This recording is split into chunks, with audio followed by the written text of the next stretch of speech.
It's another brilliant morning. Today is a thankful Thursday. The week is gradually grinding to an end and we're approaching Christmas. And as we do so, we're excited, aren't we?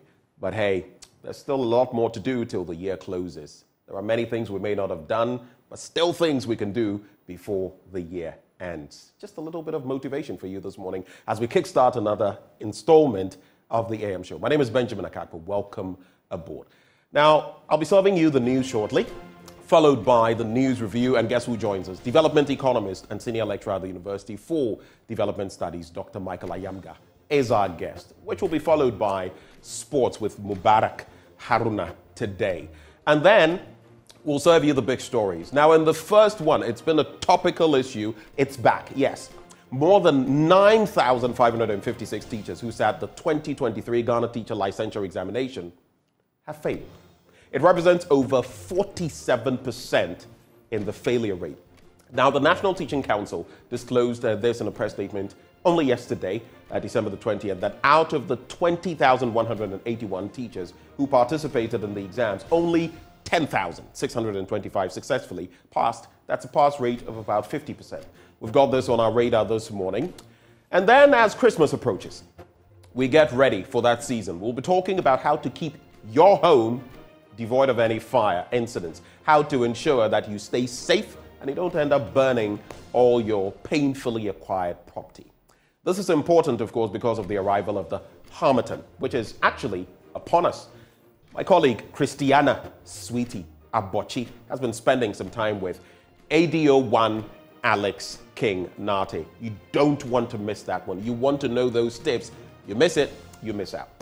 Again, Enterprise Life is sponsoring this year's, you guessed it, Joy FM Party in the Park Fun Fair. It's going to be tons of fun. You don't want to miss it.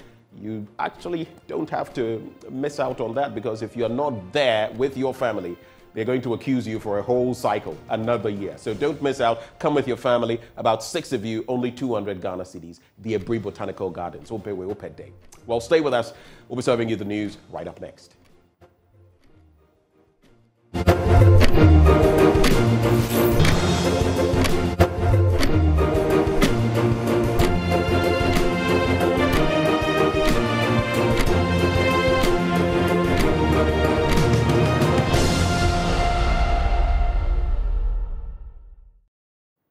Welcome to the News Bell. Thank you for staying. In our first story, the paramount chief of the Bulenge traditional area, Na Seidu Nawaligme IV, is worried about the delay in fixing bad roads in his area. He says this is impeding development.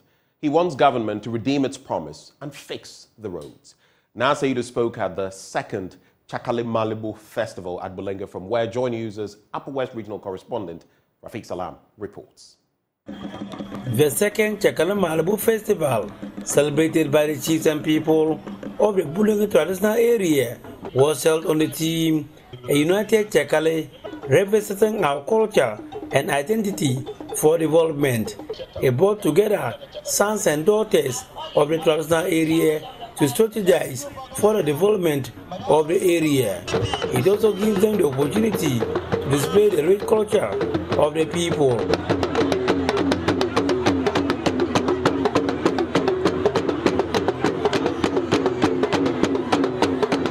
Paramount Chief of the Bulenge traditional area, Na Seidu Nawaligme IV, commended government for successfully implementing its flagship programs and policies such as the free HHS, which has created more access for many to be at school. Na Seidu Nawaligme, in a speech read on his behalf by his secretary, Kombona Yaya Seidu, however, laid bare some challenges that the people in the area are facing, which he will want the government to address to better the lives of the people. Many rural communities in the Chakale traditional area are yet to be connected to the national grid, including Motigo, Duse, Sola, Gurembele, Yayoiri, Chakopala, and Dopare, but to mention a few. On road network, the Wabulenge Road has stalled. This has made some parts of the road, especially from Busa to Bulenge, very terrible. The road from Bulenge to Duse and from Duse to Grumbele is nothing better. The road from Bulenge to Yala is as well not motorable. We would be happy if these roads are fixed to ensure easy commuting of farm produce to and from the regional capital, Wa, more particularly the Wa Bulenge Road. The Bulenge Paramount Chief also spoke about the inadequacy of water in some communities and the lack of a senior high school in the enclave. Water, they say, is life. The COVID-19 pandemic is a pointer to the fact that water and health move together. In this regard, it would be appreciated if small town water systems are established in the following communities: Charo, Kande, Katwa, Paluogo, Chakopala, Dopare, and Dolindoiri. This will increase access to potable water in these communities to prevent waterborne diseases. Honorable Regional Minister, the Chakari traditional area is without a secondary school. This has made accessibility to senior high education a hindrance. In this regard, it would be appreciated if a senior high school is established in Bulenga for the traditional area to fully realize the benefits of the government free senior high education policy. Our Power Regional Minister, Dr. Abiz Bin Sali, used the opportunity to speak about the recently launched Gulf of Guinea Northern Regions project, which government has received $150 million from the World Bank to implement. I am pleased to inform you that all the districts in the Upper West region are beneficiaries of this project. I have instructed all my MMDCs in the region to ensure a fair distribution of these projects. I want to assure Bulengena and his people that your traditional area will receive its fair share. Welcome to the news. Rafik Salah, Bulenge.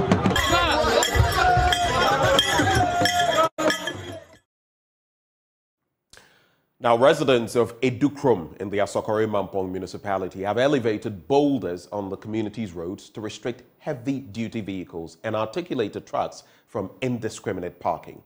The community has recorded rampant knockdowns recently, and the residents are certain the measure will provide physical barriers to minimize the risk of knockdowns and accidents. Clinton Yabwa has more in this report. It's about 10 minutes drive from the Abuabo traffic light. Residents who live along this stretch live in fear. Our conversations with them reveal that this particular stretch is often occupied by heavy-duty trucks at ungodly hours. Apart from the knockdowns that they say are often recorded along this stretch, there is also the fear of uncertainty as to what these heavy-duty trucks that come here could be carrying. Heavy-duty trucks are often capacitated to handle substantial loads. The activities of tipper trucks on the road influence rampant knockdowns and accidents. This woman recounts hospitalizing a child from the situation. The boy went out with his friends. He was knocked down here trying to use the other portion of the road because the trucks had occupied the other half. Our children cannot cross this road. We send them and we are scared when they delay for minutes. Residents say efforts to draw attention of authorities to the increasing traffic and pedestrian knockdowns have proven unsuccessful. This refuse could cause infections and jeopardize our health. They have turned this place into a mechanic spot. They repair their cars and wash them here. We have complained, yet no actions have been taken. And of course, somebody say,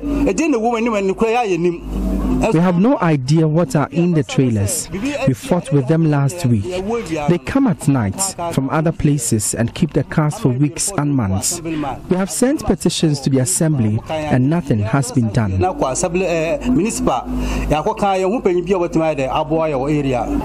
Considering the dangers that the activities of heavy-duty trucks pose goes to residents who live on this stretch. The residents have elevated these boulders to restrict the heavy-duty trucks from parking here. The local community, led by Baba Ali, have come together to raise boulders in strategic locations. The trucks, they load full of items. We don't know what they are carrying.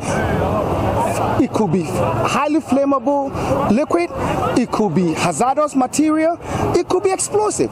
Because stand here and check what they are bringing in the community. Their presence alone is causing so much, issues in the community, including crimes. People's phones have been, snatched from here at knife point and everything. To able to secure the area, we paid money, and we have all these big rocks, and after that, we just go in to write a signboard and put here, no parking for heavy-duty trucks.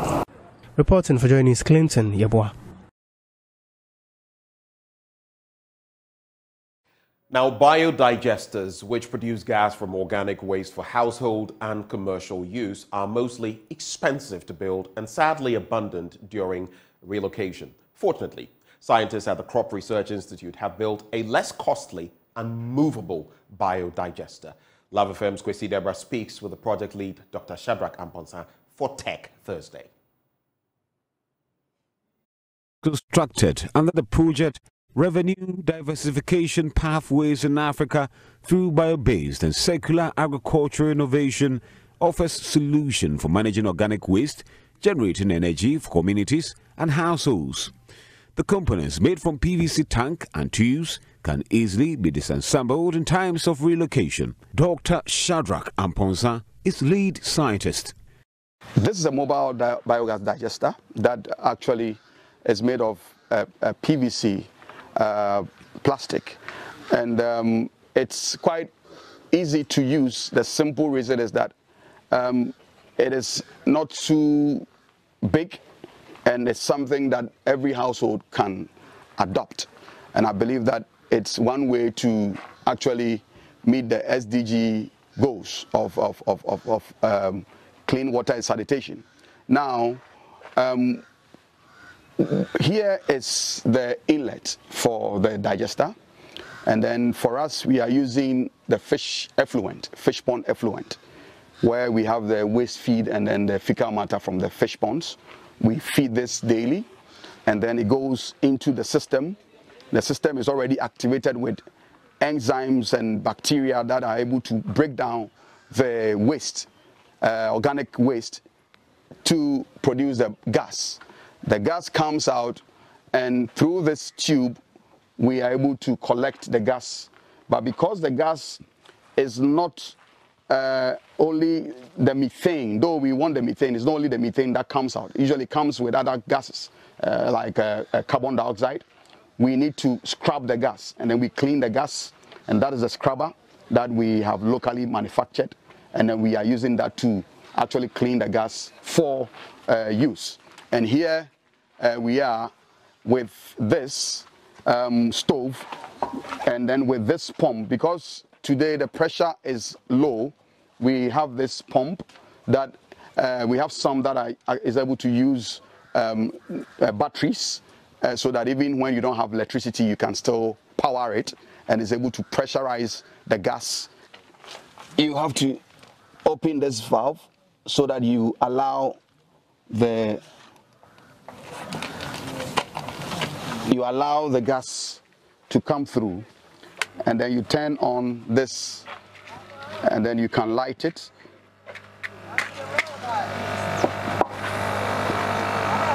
Yes, and that's a fire. So we want to test that it's actually burning. You know, biogas, the gas from the biogas, it does not really have that light you're able to, but then you see that once I put this here, it's actually burning, and then you can see that, yes, and it's hot enough to be able to actually cook food. And then once you have this at home, you are good to go. It's something that anyone can adopt. Reporting for Joy News, Kwesi Deborah. In our next story, the management of the University of Health and Allied Sciences wants government to complete stalled projects on campus. Vice-Chancellor Professor Lydia Aziato outlines the laboratory project, the Sokode Campus Access Road, and the School of Public Health in Fodome as projects that need urgent attention. She was speaking at the 8th graduation of the university. 1,338 students who have met the requirements graduated in the first session of the 8th congregation of the University of Health and Allied Sciences. They comprise regular, sandwich, and postgraduate students in the schools of Health and Allied Sciences, Basic and Biomedical Sciences, Medicine, Nursing and Midwifery, Pharmacy, Public Health, and Sports and Exercise Medicine. Addressing the congregation, the Vice-Chancellor of UHAS, Professor Lydia Aziato, appealed for the timely completion of stalled projects. The Almighty Lab Complex, which is supposed to be the largest laboratory in West Africa, is 72% complete.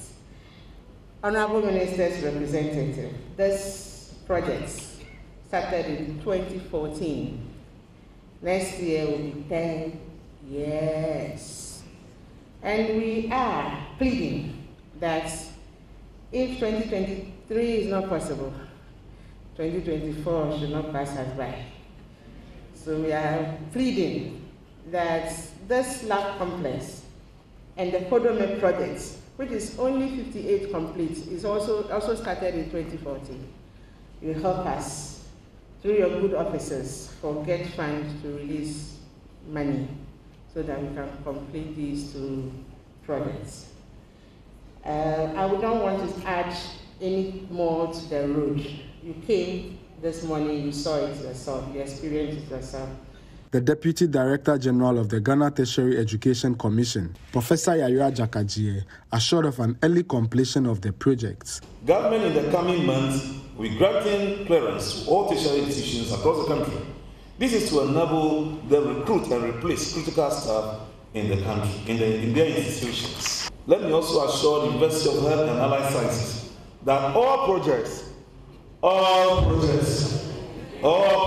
commenced by the government of Ghana, including the China Phase 2 projects, as well as the Access Road and the laboratory complex, all projects will be completed in due course. A former provost of the College of Health Sciences at the University of Ghana, Reverend Professor Patrick Aye Kumi, entreated the graduates to abreast themselves with the current trends of technology-driven healthcare.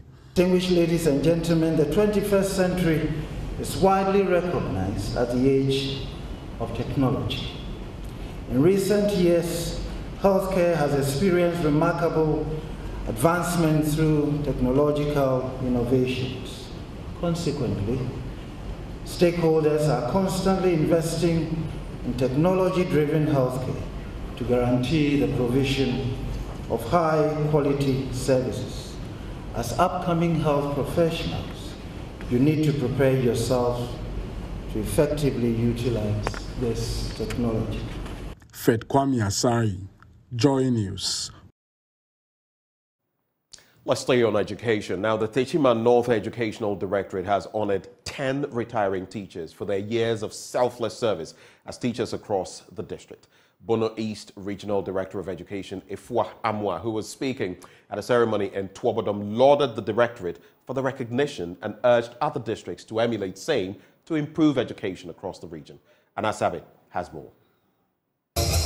Retirement marks a significant milestone in a teacher's life, a time to celebrate years of dedication, hard work, and the countless lives they've touched. Sadly, however, retired teachers, particularly those in the Bono East region, are hardly given the needed recognitions as they bow out of service, unlike other office staff under the Ghana Education Service.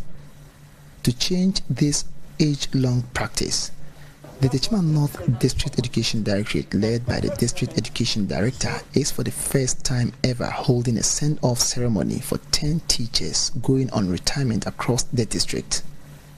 District Director of Education, Mrs. Theresa Pebu, narrates what informed her decision to come up with this historic move. To be honest, I'm happy today that this dream that I had come to reality. When I was in the classroom, I realized that anytime staff in the office were going on retirement, they had send off. But I realized that teachers, when they're going on pension, they just take their bags and they are gone.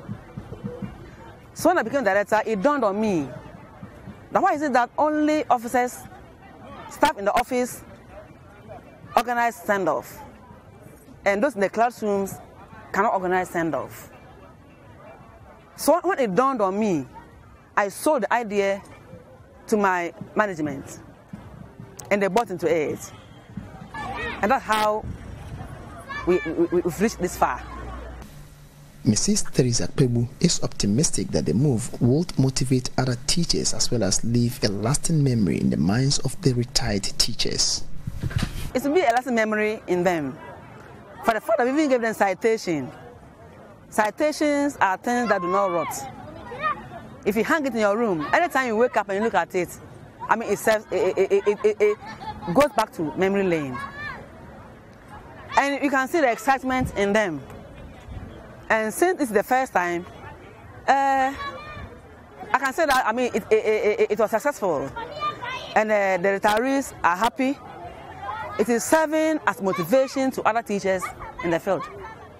That when you serve and you retire in the district, we'll give some small honor.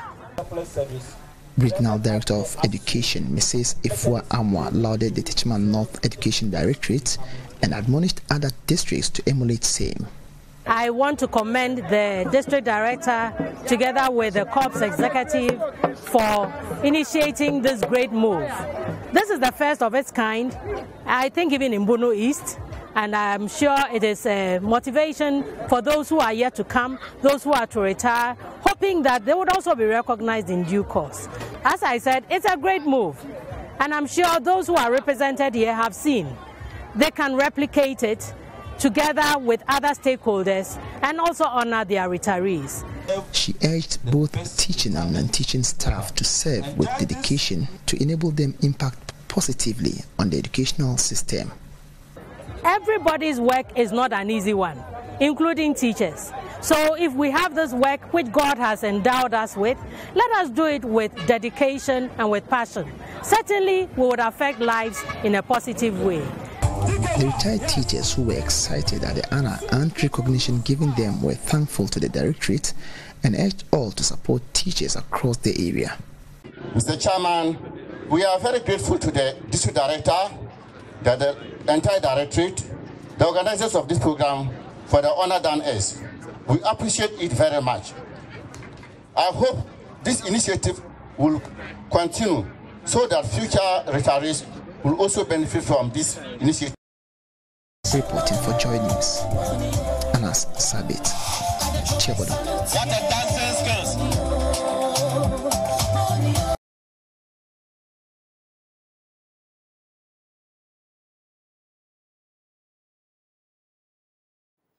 And that's how we end the news this morning. Thank you for your company, but do stay up next, the news review. We'll be right back.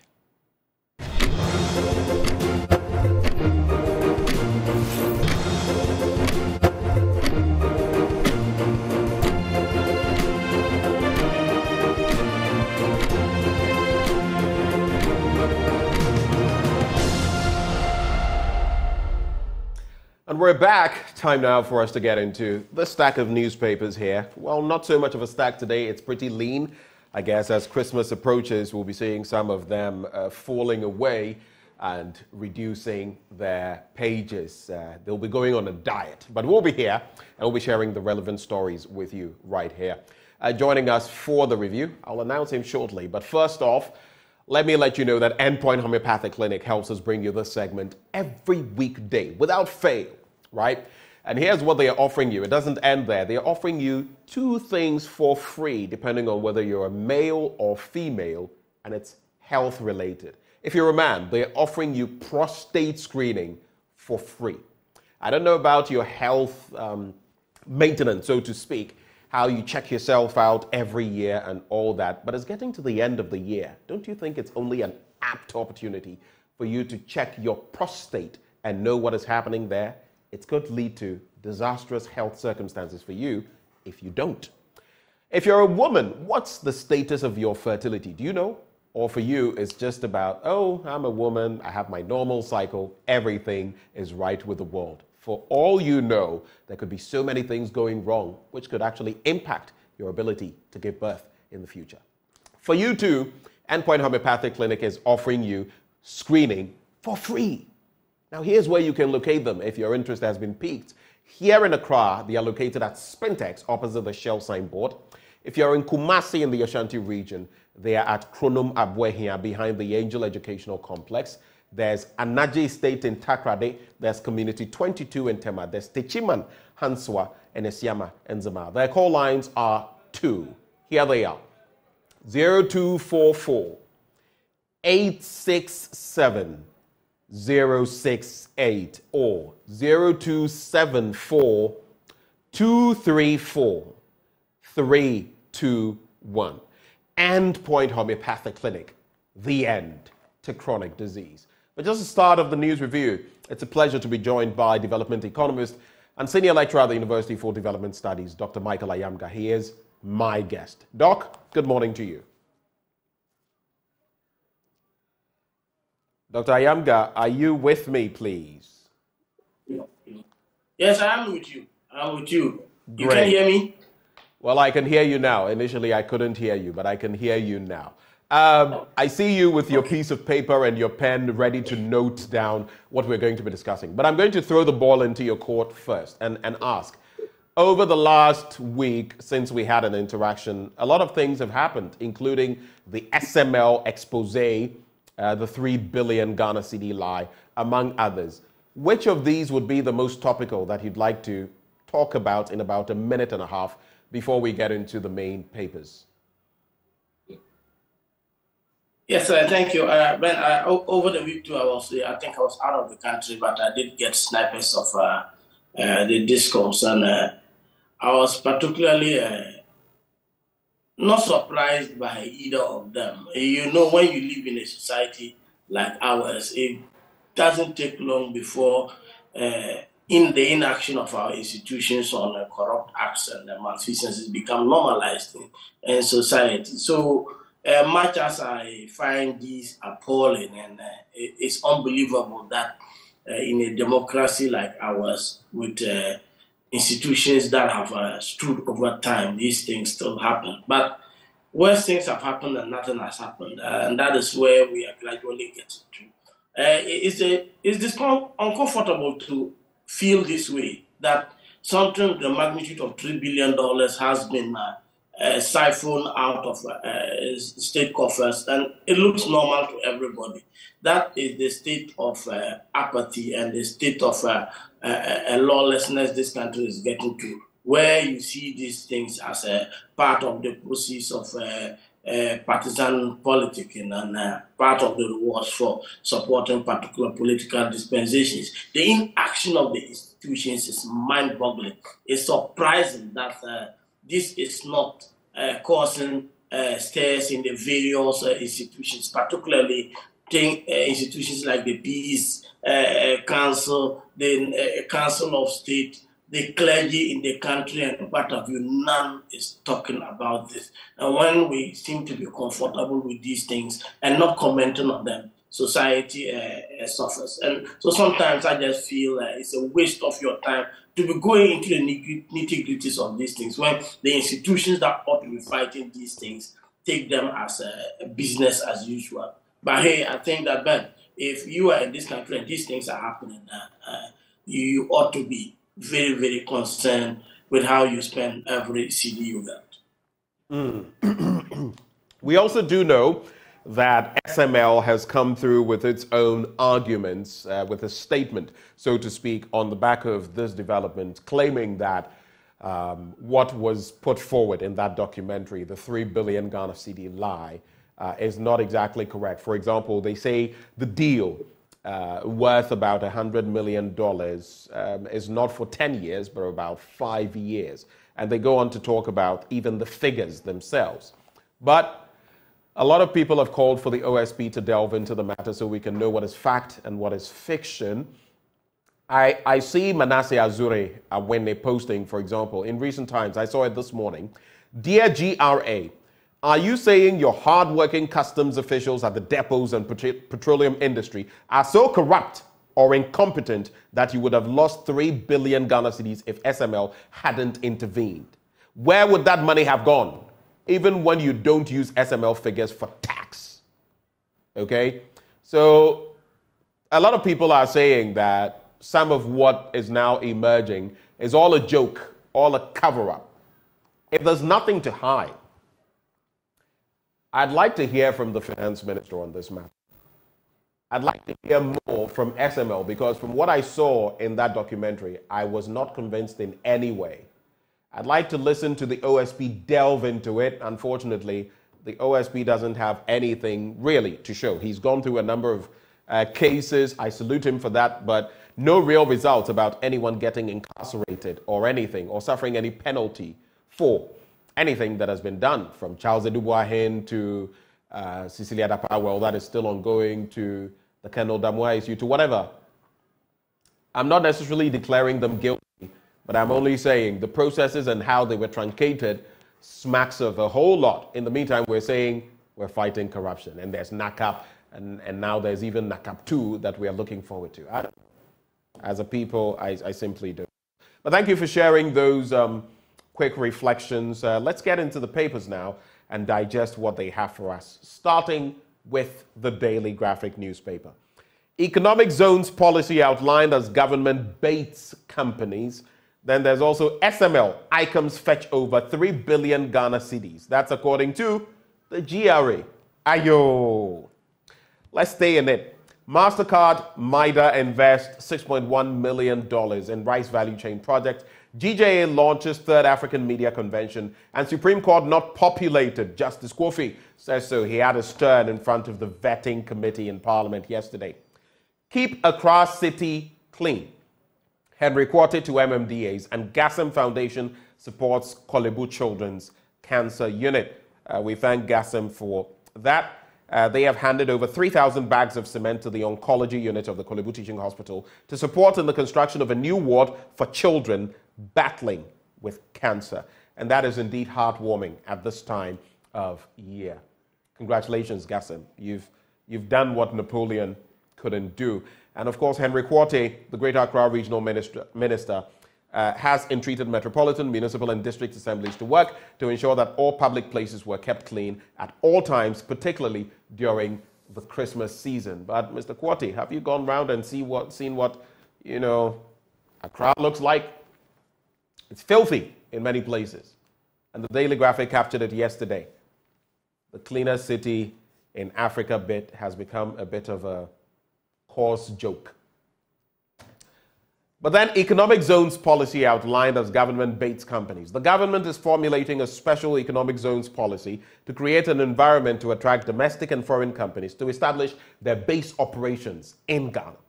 They will typically focus on specific industries or sectors such as manufacturing, technology, or trade, with the primary objective of creating jobs, promoting export, facilitating technology transfer, and increasing foreign direct investment. President Akufo-Addo made this known at the National Awards for Export Achievements in Accra last Tuesday night. It was jointly organized by the Ghana Export Promotion Authority and the Ghana Free Zones Authority on the theme, Recognizing Excellence, Driving Sustainable Export to Accelerate Ghana's Prosperity. President Akufo-Addo said the government acknowledged the negative effects of the COVID-19 pandemic and the consequences of Russia's invasion of Ukraine and their impact on Ghanaian businesses, adding that, quote, a lot of Ghanaian businesses have been severely hit, some to the extent of folding up operations. Well, that's nothing new that we do not know. And we can keep flogging COVID-19 and the Russo-Ukrainian war. To what end? To what extent? Even I'm sure the Ukrainians themselves have stopped flogging it. They themselves who are in the middle of that war. But coming to you, Dr. Ayamga, I see in here, even as we look at these, to focus on specific industries, including manufacturing, technology or trade, creating jobs, promoting export. I see how a 24-hour economy could feed into this. I don't know what you see. What is your take? Yes, I have been saying something that the 24-hour economy proposal by former president, now candidate John Dramani Mahama, is a basic framework for which we can think of a broader policy. And if you take, for example, the way we make policies and the way we go on launching programs, they look like a helicopter flying over and dropping relief items, and people are scrambling all over them. There is no trajectory of activities leading to output leading to maybe some processing, packaging, and then using these programs and zones that we are creating for export. You go and you create a free zones policy. You are bringing in industry, and they are now coming to look for what to do. And you come to policy, let's say even at the fiscal level, you don't see it clearly articulated. You don't see it clearly articulated in government's budget. So the linkage between our activities at the micro level and our policies and programs at the macro level are continuously disjointed, and you don't see any benefit from them. They don't feed into the economic activities in the country and in order to create employment. So this is just going to be like one of them. In the not too distant past, you saw the minority in parliament advocating for the scrapping of some of these zones and reliefs that you are giving companies who ended up more or less sending all their profits out of the country and leaving no benefit behind. The inability to link these things into activities is a big problem here. So I see the 24-hour economy as one way of identifying points of growth, let's say growth pools, through which we can either support policies, let's say create the incentives, do things to reduce the cost of production, and directly link these to, let's say, micro producers at the base there, so that you have that direct linkages. I am not saying that it is a game changer, but I think that it has enough room there to help us expand the size of our economy and increase employment. That is what I see in there. But I'm not optimistic about this commission of another free zones policy, because it is a policy hanging in the vacuum without real content and real planning going on there. You go there and it's language that confuses even the most intellectual people, and you are struggling to find how is this going to feed into the very base of this economy, which is agriculture.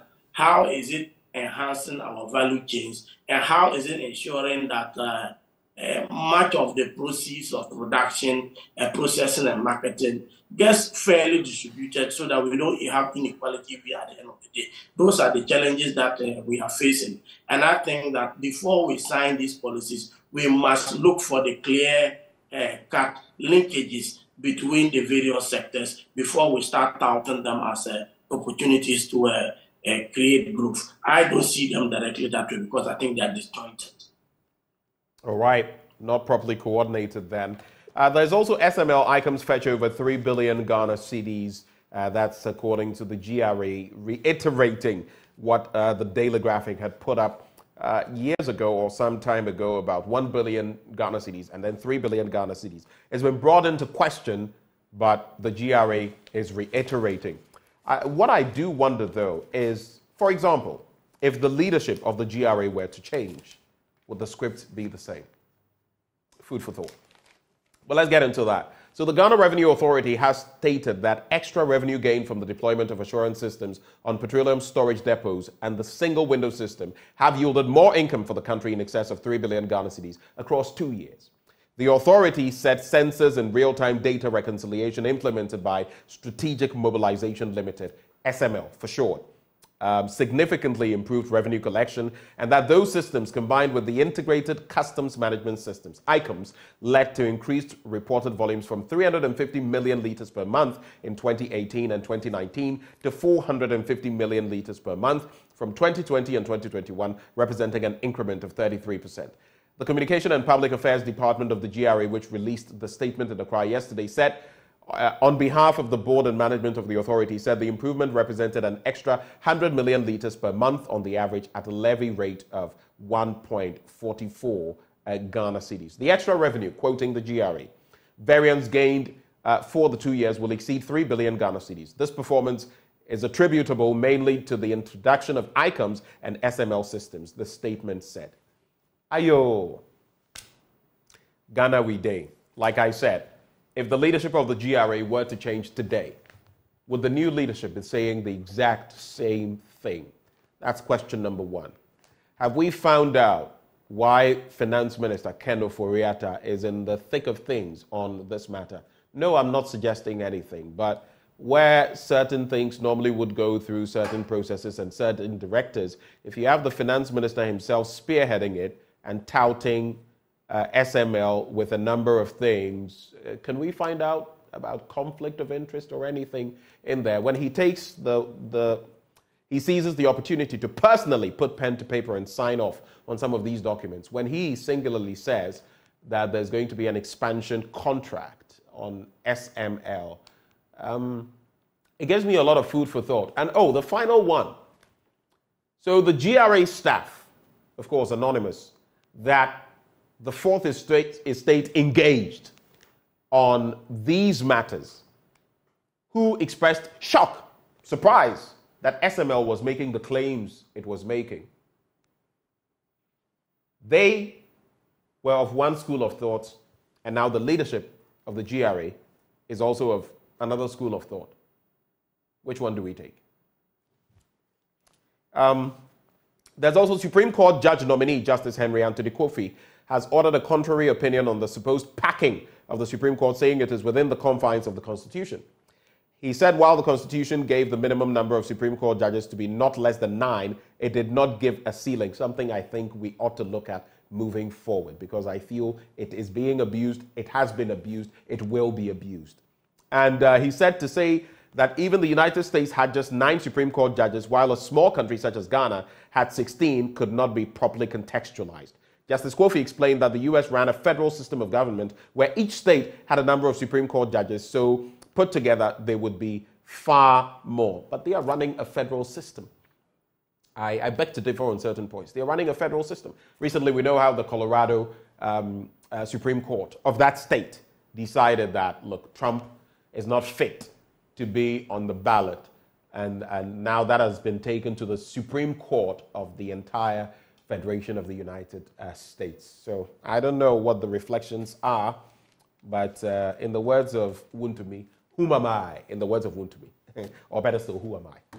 Anyway, Justice Kofi said this yesterday when he appeared before the Appointments Committee of Parliament for his vetting. What do you make of these two stories, still on SML and the Supreme Court not being populated? Is that what you see, Dr. Ayamga? Yes, in the case of the SML, you rightly asked the question. If leadership were to change, would we have a different story? And I say no. That is because the leadership that is going to come in is going to be carefully selected and chosen in a manner that they would reinforce the status quo. And that has been the problem. The lack of independence in our institutions, especially over the last 7 years, is mind-boggling. I went to the village over the weekend, and I was cracking jokes with my mother-in-law. My mother-in-law told me that if we don't take time, the way we are politicizing everything, very soon you need your party ID card to drive on the road, and there was certain roads you'll be told not to drive to. It was a light note there, but when I was driving home, I said, hey, this old lady could be up to something. And these are the things we are gradually being confronted with. And I don't think it is an issue of the current leadership. It's an issue of those that are above and who are the puppet masters behind the scenes, pulling the strings. These guys are doing the biddings of their paymasters. And some of them get into these places undeservedly and through a series of institutional coup d'etats and short-changing of selection processes. So they are there to do the biddings of other people. And when you have things like this happening, do not expect the numbers to be right. So I agree with you. You asked the right question, but the answer is that even if you were to change the leadership, you have similar scandals, just that there will be new ones. And so that is my view here. On this call, I tend to sometimes agree with the current vice president that if we removed the human element of some of these things and completely automate and digitize them, a certain degree, it could reduce them.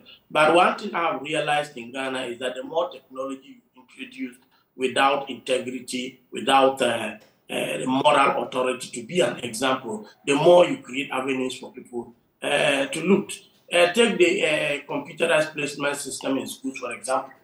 It has brought in more corruption in school placement than it hasn't. So the bottom line is, yes, we could have averted some of these things if we had robust systems to ensure that the ability of some few people to shortchange the process is curtailed. But then at the end of the day, it has to do with leadership. And if leadership at the top are interested, if you have the finance minister himself at the center of it, be interested in projecting this IT company and advocating for expansion, touting minimal financial increases as fantastic results, then you have to wonder if the minister is there as a strong man, who is going to hold him accountable.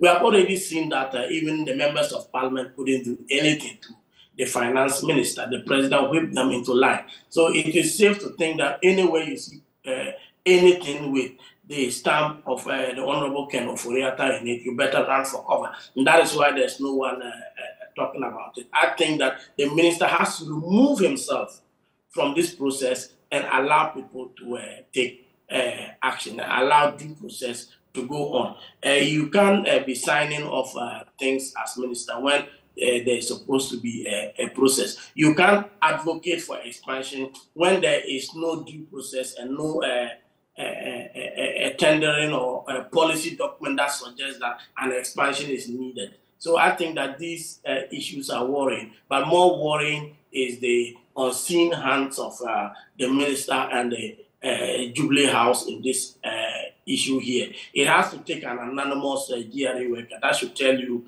how afraid people are in that system to hold the system to account and to speak truth to power. And that is my worry.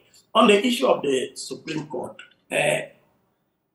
you see, it is mind-boggling to think that a nation of, let's say, 35 million requires more Supreme Court than a nation of 100 million or so. So per capita-wise, it doesn't make sense. It also has to think about the cost of maintaining Supreme Court justices. Their conditions of service is way up there. And when you are calling for the number of ministers to reduce, the number of government appointees to reduce, you have to extend that discussion to the judiciary. Is it utterly necessary to have more Supreme Court justices at this point in time? Let's leave the legalities aside. From the economics, does it make sense? Can you justify to anyone why we have this number of Supreme Court justices and we are adding more? And I believe that the 9 could have done the trick, and we only replace if one died or one went on retirement. That is what I felt. It would have brought a lot of confidence in the system. You remember in the before government, when the Honorable, should I say, Chachuchi Kata won a case against government, and all he had to do is pack the Supreme Court again, and then the verdict went the other way. This was one clear example of how the lack of an upper ceiling to the Supreme Court is being manipulated and could be leveraged to thwart the cause of justice. So right. I think that if you look at it from the legal perspective and also from the economic perspective, there is no justification why we should have this number of Supreme Court justices. And it's even more worrying why we are added. Unless, and when you are talking about justices, you have to be very careful before you say something that borders on contempt here. But I'm saying that unless some people think that they need to create a certain kind of court before they leave power, are they preparing this country for acquittals when they are finally called to account for their malfeasance and for their misgovernance? And if that is the status quo, what will the next government, when it's about to exit, do? Exactly. Okay. It raises serious questions. We have just about a minute to go. I want you to quickly digest this. The Business Finder regurgitates the story about SML. World Bank names new country director for Ghana and 2 others. Those are the stories there. But I just wanted you to focus on this story from the Daily Guide newspaper. WASSCE results. Top grades reach record high. And then Belgian new force girl deported. I just want you to look at this. So, you know that in the recent WASSCE results, it's been touted that quite a number fared better. In English, about 3 percentage points better or a little less.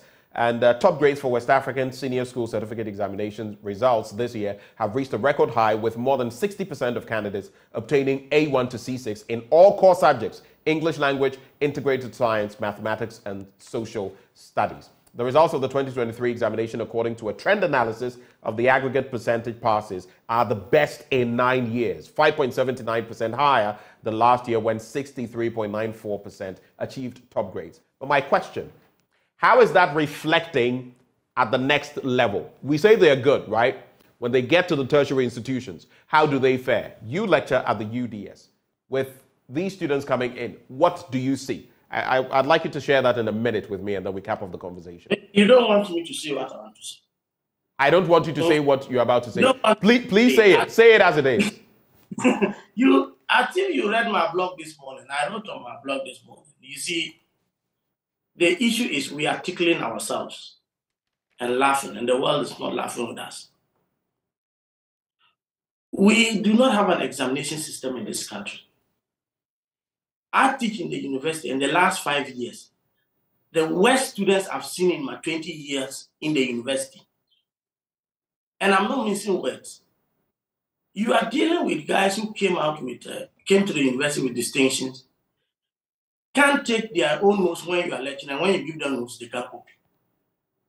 Wow. And not mince words.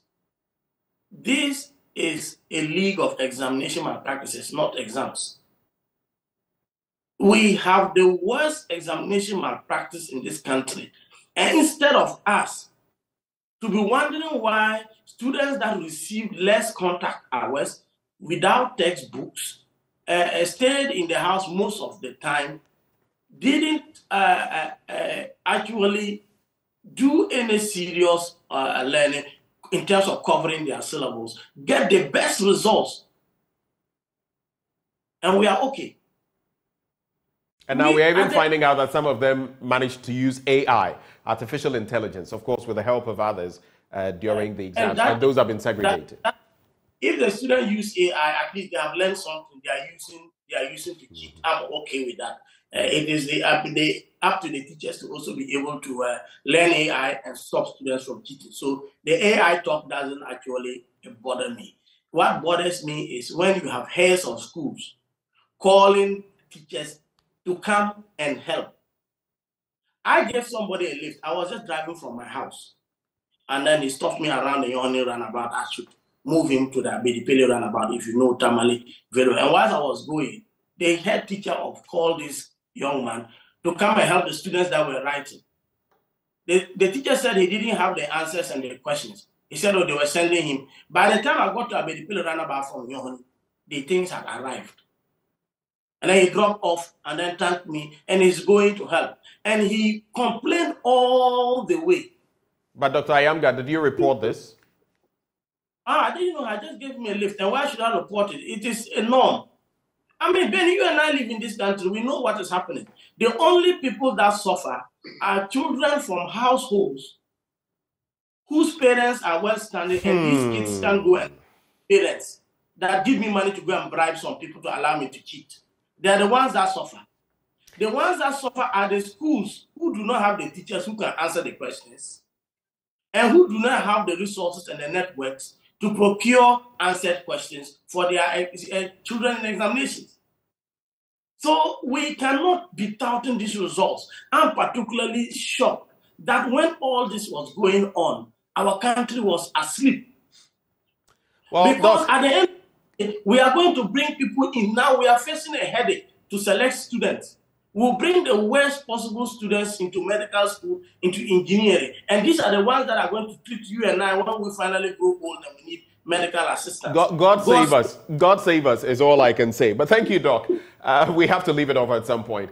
Dr. Michael Ayamga, we're grateful for your time. He's a development economist and senior lecturer at the University for Development Studies. He joined us for the news review. We're ending with Endpoint Homeopathic Clinic. They're offering you prostate screening for free if you're a man, fertility screening for free if you're a woman, and they are in Accra, Spintex, opposite the Shell signboard, Kumasi, Kronoma here, behind the Angel Educational Complex, Takrady Energy State, Tema Community 22, Techiman Hanswe and Siamanzama. Their call lines 0244 867 068 or 0274 234 321.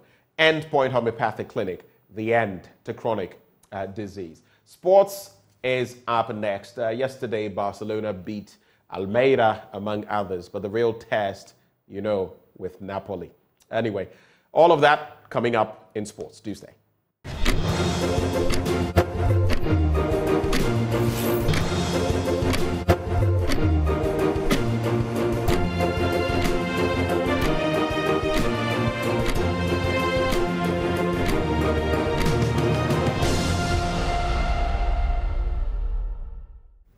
Good morning, everyone. Welcome to AM Sports here with me, Muftau Nabila Abdullah. On January 14, Ghana will start its African Cup of Nations campaign against Cape Verde. President of the Ghana Football Association, Kurt Okraku, says the Black Stars want to do better than they did in the last AFCON, which was staged in Cameroon.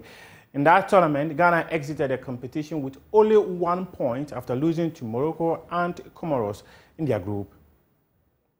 Indeed, at the last outing, it didn't go well.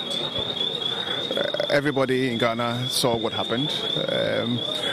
We are looking forward to having a much better outing at the AFCON. Fortunately for us, it's happening just next door to us, and we'll call on all Ghanaians to be supportive of our Black Stars. That is the national team that we have.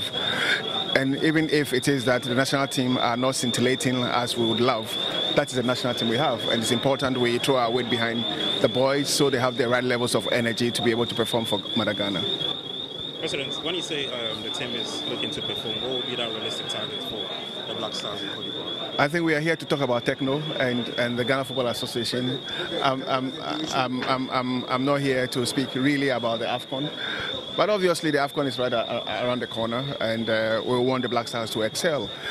This initial partnership is for a 6-month tenure, hoping that we would extend it for more years along the line.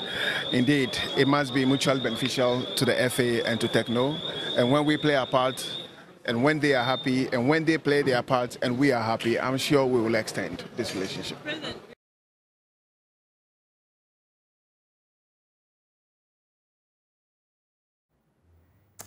Meanwhile, head coach of the Black Stars, Chris Hughton, he has assembled 55 players in his provisional squad for the African Cup of Nations 2023. The squad was submitted to the Confederation of African Football on Monday, December 14, as CAF required that every member participating country in the tournament submits their provisional squad of 55 players for the tournament by December 15. Chris Hughton has called up some new players who are going to be part of his provisional squad. However, the major talking point is the fact that about 11 home-based players have been given opportunities to be part of that. 5 of those home-based players currently play for Midiama SC, including 2 players from Great Olympics and Kumasi Asante Kotoko's Richmond Lamte, who also made this squad. There's also a place for Emmanuel Entry of Accra Great Olympics. As I mentioned, there's a place for Richmond Lamte, Kumasi Asante Kotoko, and Dreams FC's Godfrey Kingsley. He's also part of the team, and John Entry, Dreams FC. Felix Che, who is the goalkeeper of Mediama FC, is in there. There's also played for Derek Fogio, as well as Abdullah Nuruddin, Abdul Hamid Fatao. They are all in there as part of the players who have been called up. And Jonathan Sowa, he's also in there. 11 players given an opportunity to be part of the provisional squad. Every member participating country is expected to name about 27 players. Per the requirement, you can name 23 players, but there's a window for you to add 4 players. But if you decide to add the 4 players, you'll be responsible for flying them, for accommodating and feeding them. The Confederation of African Football will not take care of that. And every member participating country is also expected to name its final squad for the tournament on January 3. Now let's move on and do other stories, and specifically in the still in football, where Ghana Football Association has signed a partnership with Techno Ghana. President of the football governing body, Keto Kriku, says such partnerships has come at the right time, considering the fact that the Ghana Football Association lost one of its sponsors early this year. The announcement was made by the two entities at the Wesley Tower in Accra. Present at the event was President Ket Edwin Simon Okreku, who said this partnership deal is expected to be a game changer for football fans, players, and officials in advancing the Ghanaian game. Football is loved by everybody. And in our world today, if you want to consume football, you need to love technology. Recently, we have introduced the GFA app. Obviously, the idea is to serve football on the go for our people. And the best way to use the app for the best of your, somebody will say, consumption ability, is to have a technophone, go on the phone, click on the app, and you will consume the Ghanaian game proudly produced by Star Times. Is that not correct? Is that not correct, Max? So I'm extremely happy that Techno is here with us. I believe that you have come at the right time. I believe the football platform is the best ever you can think about. I believe that together with football, Techno can cross all boundaries. And I also believe that consumers of football will from today. The team from Techno Ghana was also led by channel manager Ernest Sonko. According to him, Techno Ghana and the Ghana Football Association aim to use the deal to turn passion into purpose, potential into achievement, and dreams into reality. Techno and GFA will turn passion into purpose, potential into achievement, and dreams into reality. Let the journey begin. We are confident that this partnership will bring mutual benefits and long-term value to both Techno and the Ghana Football Association, as well as to the Ghanaian football community and society at large. As we embark on this transformative journey hand in hand, Techno Ghana and the GFA will turn passion into purpose, potential into achievement, and dreams into reality. Together, we can make football more than just a game. Let's talk athletics now. And Vice President of Ghana Athletics, Charles Osei-Sibe, has called on the government of Ghana to provide about $500,000 to help Ghanaian athletes prepare for the African Games 2023. According to him, with the right investment, the athletes will be in a position to win medals for the country. $1 and will get you the results you're asking for. The other athletes you see all over the world are not better than our athletes. Remember, our athletes are student athletes. They live in the States and the UK. If they don't work, they cannot feed. Kenya decided to make Omanyala a national project. And you know, you follow athletics. See what the Nigerians do. They have companies and individuals and even the states supporting their student athletes. What have we done for our athletes? And anytime I say this, I speak with passion. In the last 10 years, no discipline has done better than Ghana Athletics. It's a fact. So if you find your athlete being ranked in the top 10 or becoming a top leader, world leader, and cannot compete and win medals for you at major championship, what do you do? What have we done for athletes? Respectfully, give the cost of one Black Stars event or one Black Stars match to Ghana Athletics for a year, and we'll give you those medals. These athletes complete school. This year, we have about 4 of them. They have completed school. Some would have to drive Uber to survive. How do they train to get you the medals? How do they train to come to the Africa Games to win gold medals for you? It is not as if people don't know. Yes, when these athletes do well, and then you find officials tweeting, have we asked how they got there? Or what we can do to make them better? I still maintain our athletes are better. They can win those medals. Invest that money in them. Even in our build-up to Africa Games. Why don't we spend about $500,000 in these athletes, take them to South Africa, prepare them for 1 month, and you will see. Anytime we have gone to international games or competitions, we have issues with our relay team, not because they are bad, but because they don't run competitions together. It is important for us to invest in our athletes. It is why on our own we are trying to raise resources. But Ghana must invest in athletics because athletics is the best sport and #1 in Ghana, not the other disciplines. This is a wrap up AM Sports here with me, Muftau Nabila Abdullah. We appreciate your time. The show continues right after this.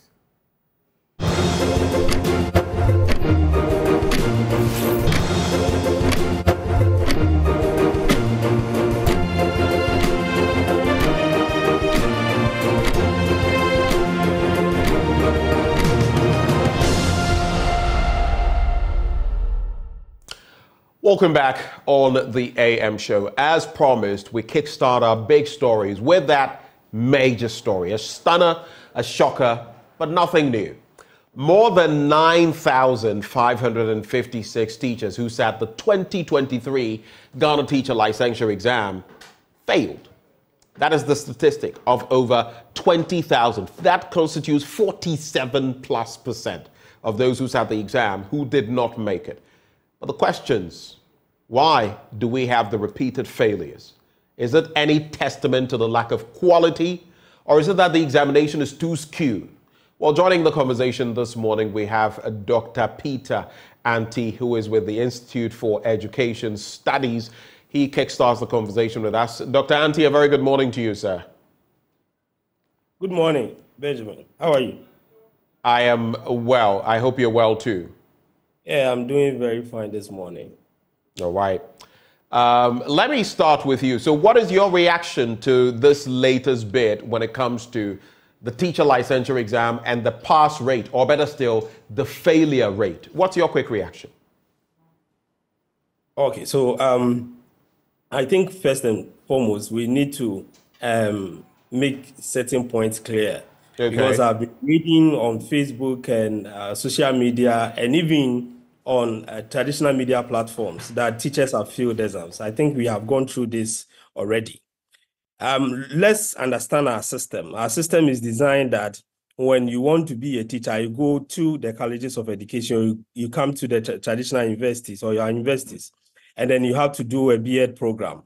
So you do the B.Ed program, and then after the 4 years, like we are doing in the colleges of education, our system is designed that there is a body that is established to certify you, register you, and license you to practice teaching in Ghana. And that body is the National Teaching Council. So until you are registered and licensed, you cannot say that you are a qualified teacher. That is what they call the QTS in the UK, qualified teacher status. Okay, so if somebody is writing a professional exams, the person is a candidate. The person is not a teacher. At best, you can say that he's a teacher trainee. But those people who sat for the exams are not teachers. They are teacher trainees. They are candidates who are aspiring to enter the teaching profession. And by the system that we have put in place, we are able to get the best out of these people who want to enter the profession. And then those who are not able to make it, they are given remedial opportunity to sit and then write the exams again. So we do not have teachers who have sat and failed exams. We have people who wanted to enter the profession, but because of the mechanisms that we've put in place, did not or were not able to enter the profession. And that is what is at stake now. And I think that we need to make this point clear, because the more I've seen people saying that, oh, the students passed the WASSCE and the teachers who taught them are failing. It's completely out of place. You cannot make that statement. Those who sat for the exams are not teachers. They are teacher trainees who are candidates who sat for the Ghana Teacher Licensure exam to be licensed to be able to teach in Ghana. And out of them, some failed, some were able to pass. And for me, I think that it's a mechanism that we've put in place to be able to get the best to handle the profession. We can have a discussion about whether the exams, the questions that were asked, the problems that are associated with the examination, assessment technique issues. We can have a discussion around all those things. But that does not negate the fact that if we do not put in certain measures, it's going to be easy for anybody, and that was how it used to be. Anybody complete school, he walks into for the College of Education. You are just you go to College of Education, you know that definitely you are a teacher.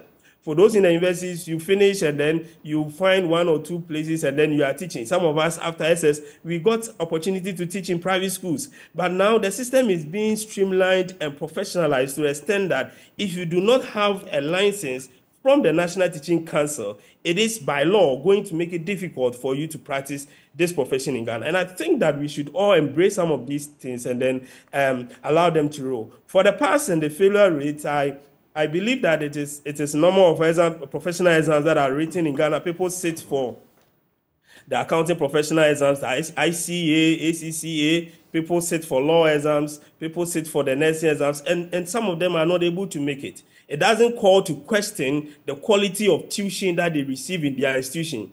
It's more about the individual's inability to understand the rudiments of the profession that he wants to enter into. And in Ghana, you know that before you go through the teaching profession, you are exposed to three important things. You are exposed to what we call the professional knowledge, you are exposed to the professional practice, and you are exposed to professional values and attitudes. This is what we classified in literature as personal disposition, subject matter knowledge, and pedagogical knowledge. And this is what NTC is testing the students on, the candidates on. You have to have an idea of how you can teach. You have to have an idea of the subject that you want to go and teach.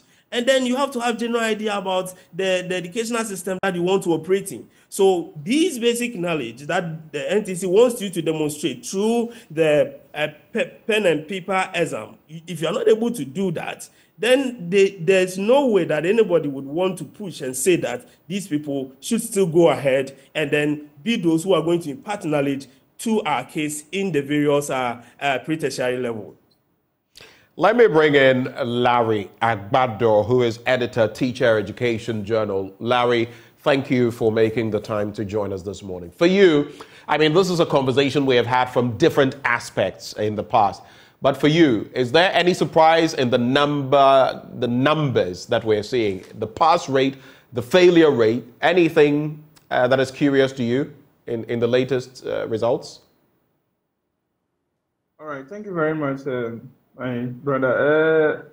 Before I even come to that, I would just want to add my voice to what Dr. Anthony spoke about the fact that in the media space, it's all reported that it is teachers who have failed these exams. This actually something that is worrying a lot of people. Well, I think you ought to clarify that as of here, we've kept mentioning that it's the trainees, those who are actually at that level, who are taking the exam, who are not passing. Yes. So with your space, I think you are actually reporting well, but in other spaces as well, is really not going down well with teachers, with how it's been captured and all that. And we just want to appeal that let's all send the right information out there, because at the end of the day, it's also having some kind of dent on the whole teaching fraternity. So it's an appeal we are making to all stakeholders as well. Now, coming back to what you asked, surprises, not really. I was actually expecting that with the September exams, where it was subject-based, the September exams is actually the new form. That is the reforms, the first reform exam after the introduction of the whole licensure exams in 2018. So with the September one, which was the first for degree students, some of us were actually expecting that the pass rate will have gone a bit higher, because that was something that was now subject-based. You are now writing based on your field of study, what you have studied within the past 4 years, be it in the university or the college. But I think there were some issues with that as well. So probably we need to do some research into this as well to know what is causing it. But just as Dr. Anti said, we shouldn't make this also look so weird, if I'll put it so, because this is a professional exam. The ICAG and the rest, we have people also sitting for this for several times or several years before finally coming out successfully. The most important thing is that, yes, you appreciate the fact that you got this area wrong or this area didn't go well. You need to work around it to improve upon it. It is more dicey with our sector because these are people that society also expects that they should know better, because they are also going out there to impact knowledge into the young ones. So it's an issue that actually needs to be delved into more to know what is actually causing this.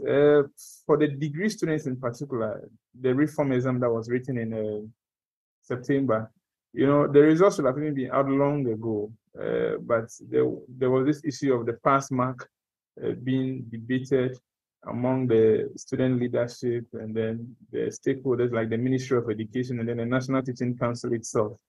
The student leadership made a strong case for the pass mark to be reduced from 70% to 50%. And I think the minister gave them a listening ear. He listened to them and listened to their appeal. And at the long run, they brought the pass mark to 52%. So from 72%, it was moved to 52%. So, and even with the 52%, we seen what the records are you saying 62 or 52? 52. 52. Yes. Right. So even with that, we can see what the records are showing. So it's so quite a dicey one. And that should tell us that even if it was raised to 70%, if we had maintained the 70% that the National Teaching Council was trying to bring on board, then this money will have probably been hearing or discussing the issue at a different angle altogether. So I think Dr. Anti and then his team and others will still have to do a lot more research into these issues and then probably come up with some recommendations on how we can move forward as a nation regarding this issue. Now, Mr. Agbado, you talk of something, and I'm going to push it back to Dr. Anti. Larry talks about the fact that, I mean, it's nothing strange. And like you have mentioned, Dr. Anti, that the lawyers have same, or the legal, platform has same in the legal education. You have to go through that process. The medical doctors have same, pharmaceutical, sector also has same.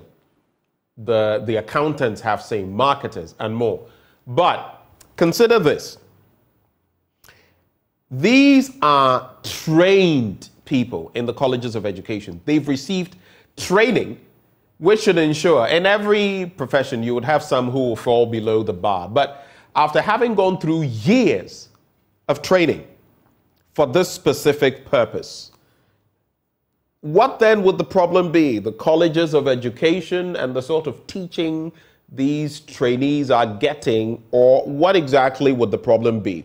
And why it is also crucial to get to the bottom of it is that while we're having this training, this licensure exam was not always there. So it means that in the past, if this is what is coming out, it means in the past a good chunk of those who were emerging to teach may have had problems. That is why it is crucial to have this discussion. What do you make of it? Where then does the problem lie? Because the failure rate, you may say that, oh, for the legal profession and this profession, they have ways of sifting. But these are people who go out there to teach. So if the failure rate is this high, what does it mean, really, Dr. Anti? Thank you very much.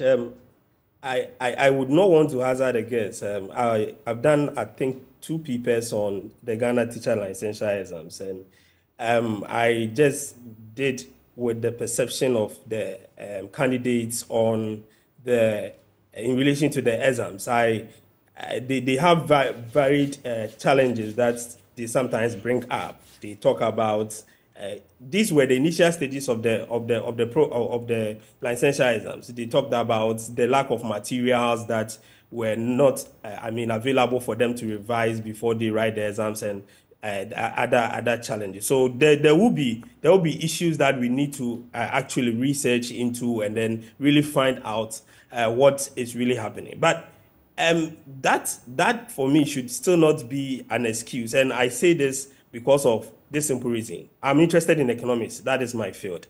So I checked the pass rate of economics, and I saw that a lot of them couldn't make it. So I think about 60% or so failed in the economics. And I looked at, I saw guys, I was around when they were writing the paper, so I saw the questions that they were asked. And I asked myself, you've done economics for a minimum of 6 years. Why? You did 3 years economics at the senior high school level, and then you do 4 years economics at the university. You are trained 7 good years in the content.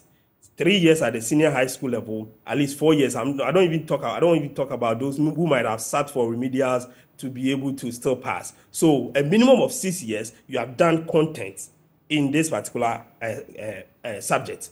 And then you are given an opportunity to write a paper which contains questions that are basically for the senior high school students in terms of economics. And I'm just being specific so that, because I know what I'm talking about, I saw the paper.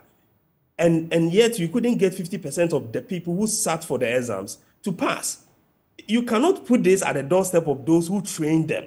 You cannot put this at the doorstep of the system that is designed to ensure that the person coming out to teach the subject is given the requisite kind of content knowledge. You cannot do that. Because there's somebody who's done economics for 3 years at the senior high school level and has done economics for at least 4 years at the tertiary level and still cannot answer basic demand and supply questions.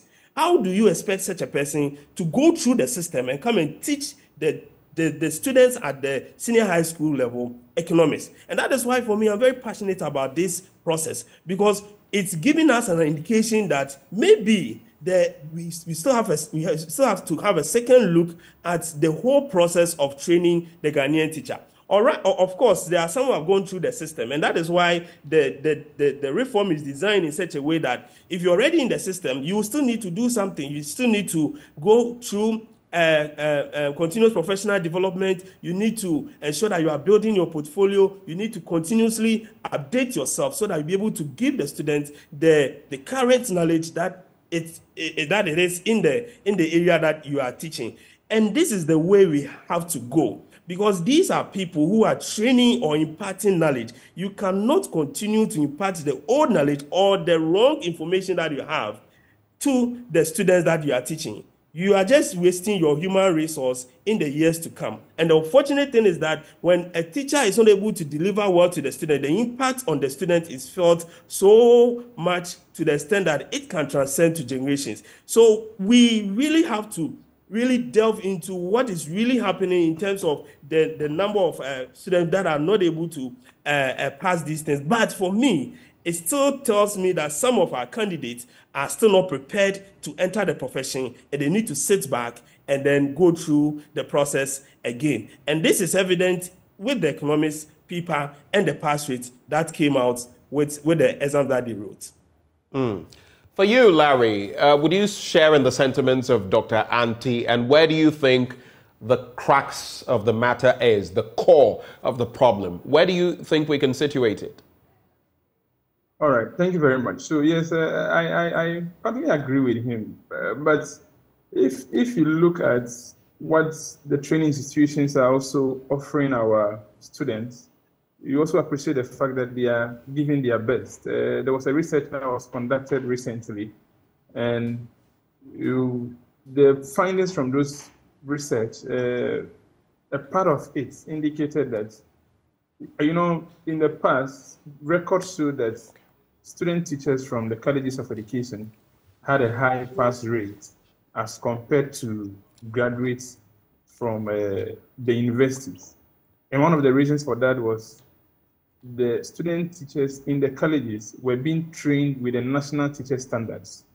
The colleges made use more of the national teacher standards as compared to the universities. And these national teacher standards, this is a document that is more or less trying to take our trainees through standardized ways of teaching, like the approaches, taking them through the essential skills, the core values, and all that. Now, another issue we should also look at, which we must admit is a challenge over the years, is the issue of the infrastructure deficits in the colleges of education. We cannot deny the fact that that has had a toll on the quality training that the new teachers receive in the colleges.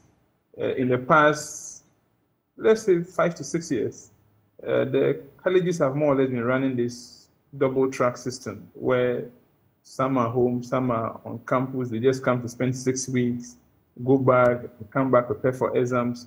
So they really didn't have enough contact hours with their tutors. And most of them, when they come, they only prepare for exams and go. And it was having a toll on the quality of training that they were receiving. Going forward, I think we should be happy that the Minister for Education or the Ministry of Education, together with the stakeholders, are now introducing the in, out. So continuing students are now going to be on campus. The first 3 batches, that's level 100, level 200, and level 300, are all going to be on campus. Then the final year students will be out. I think this is more or less going to be a very good solution to the problem we are facing with infrastructure deficits. Though we don't have everything in place yet, but this is going to help for the student teachers to have adequate contact hours with their tutors. And probably going forward, we may see this may lead to an improvement in what we are discussing today. So yes, there have been a number of challenges that we can attribute to where we are now, the situation we are facing now. We shouldn't entirely put the blame on the candidates, no. Though there are some situations where we have student teachers who have gone to the college not for the interest of they becoming teachers, but they feel that, okay, that's one alternative that I can use to get into the government sector, like get a job easily.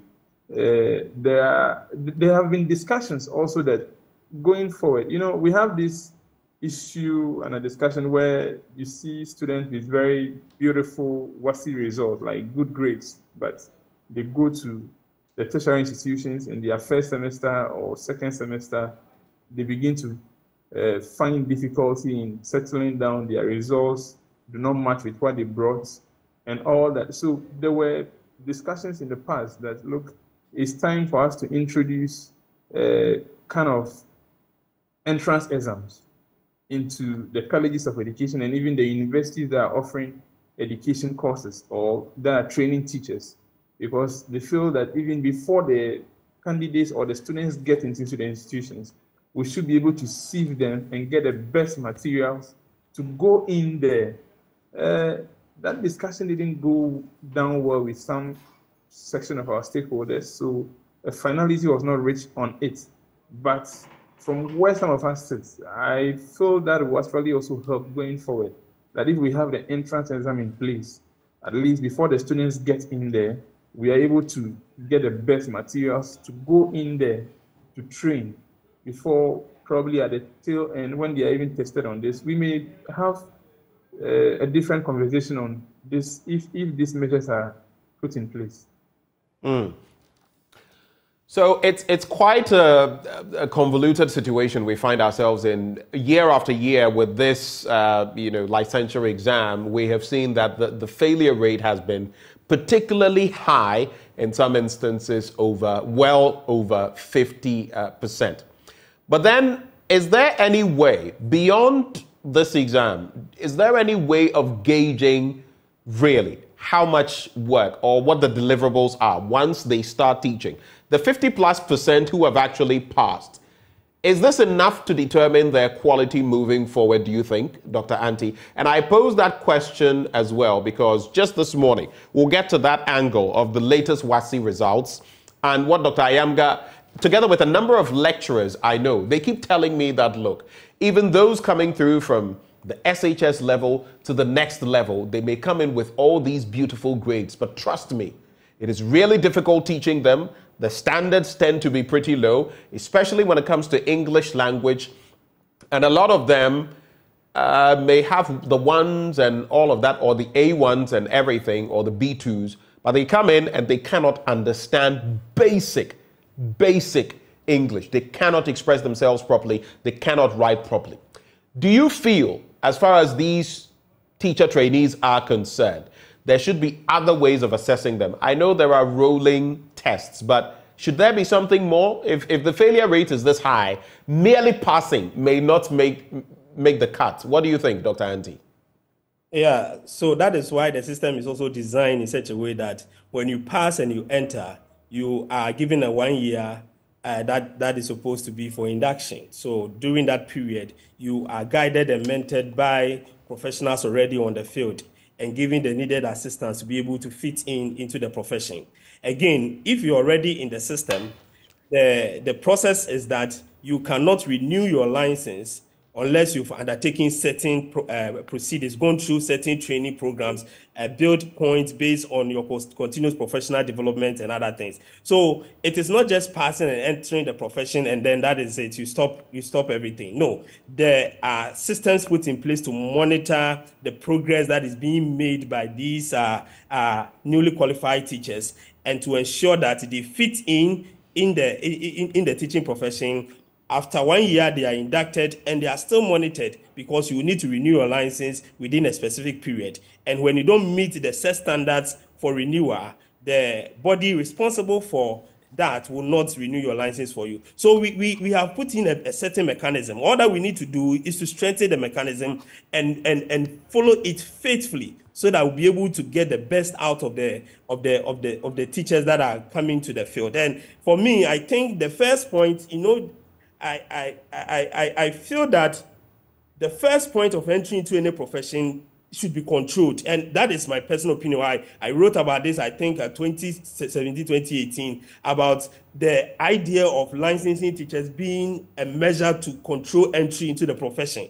And that is what I think should be. And one of the ways we can do this is for them to sit for the exams. When they enter the profession, then we monitor their progress. If you are not able to build your points, you are giving maybe certain kind of guidelines and you are taking through certain procedures to ensure that you are continuously updating your knowledge in the field that you are supposed to deliver the contents that you are delivering. And I think that is a process that we need to stick to and then improve as we go ahead. If you're able to do this consistently, for a considerable period of time, we'll see the quality of teachers that we'll be dealing with. Because at any point in time, you get people who understand the system, who are updating themselves, who are used to current pedagogies, and they are able to use that to teach the students that they are handling. But to talk about the caliber of SHS students coming into the tertiary institution, you know that I handle 100 students.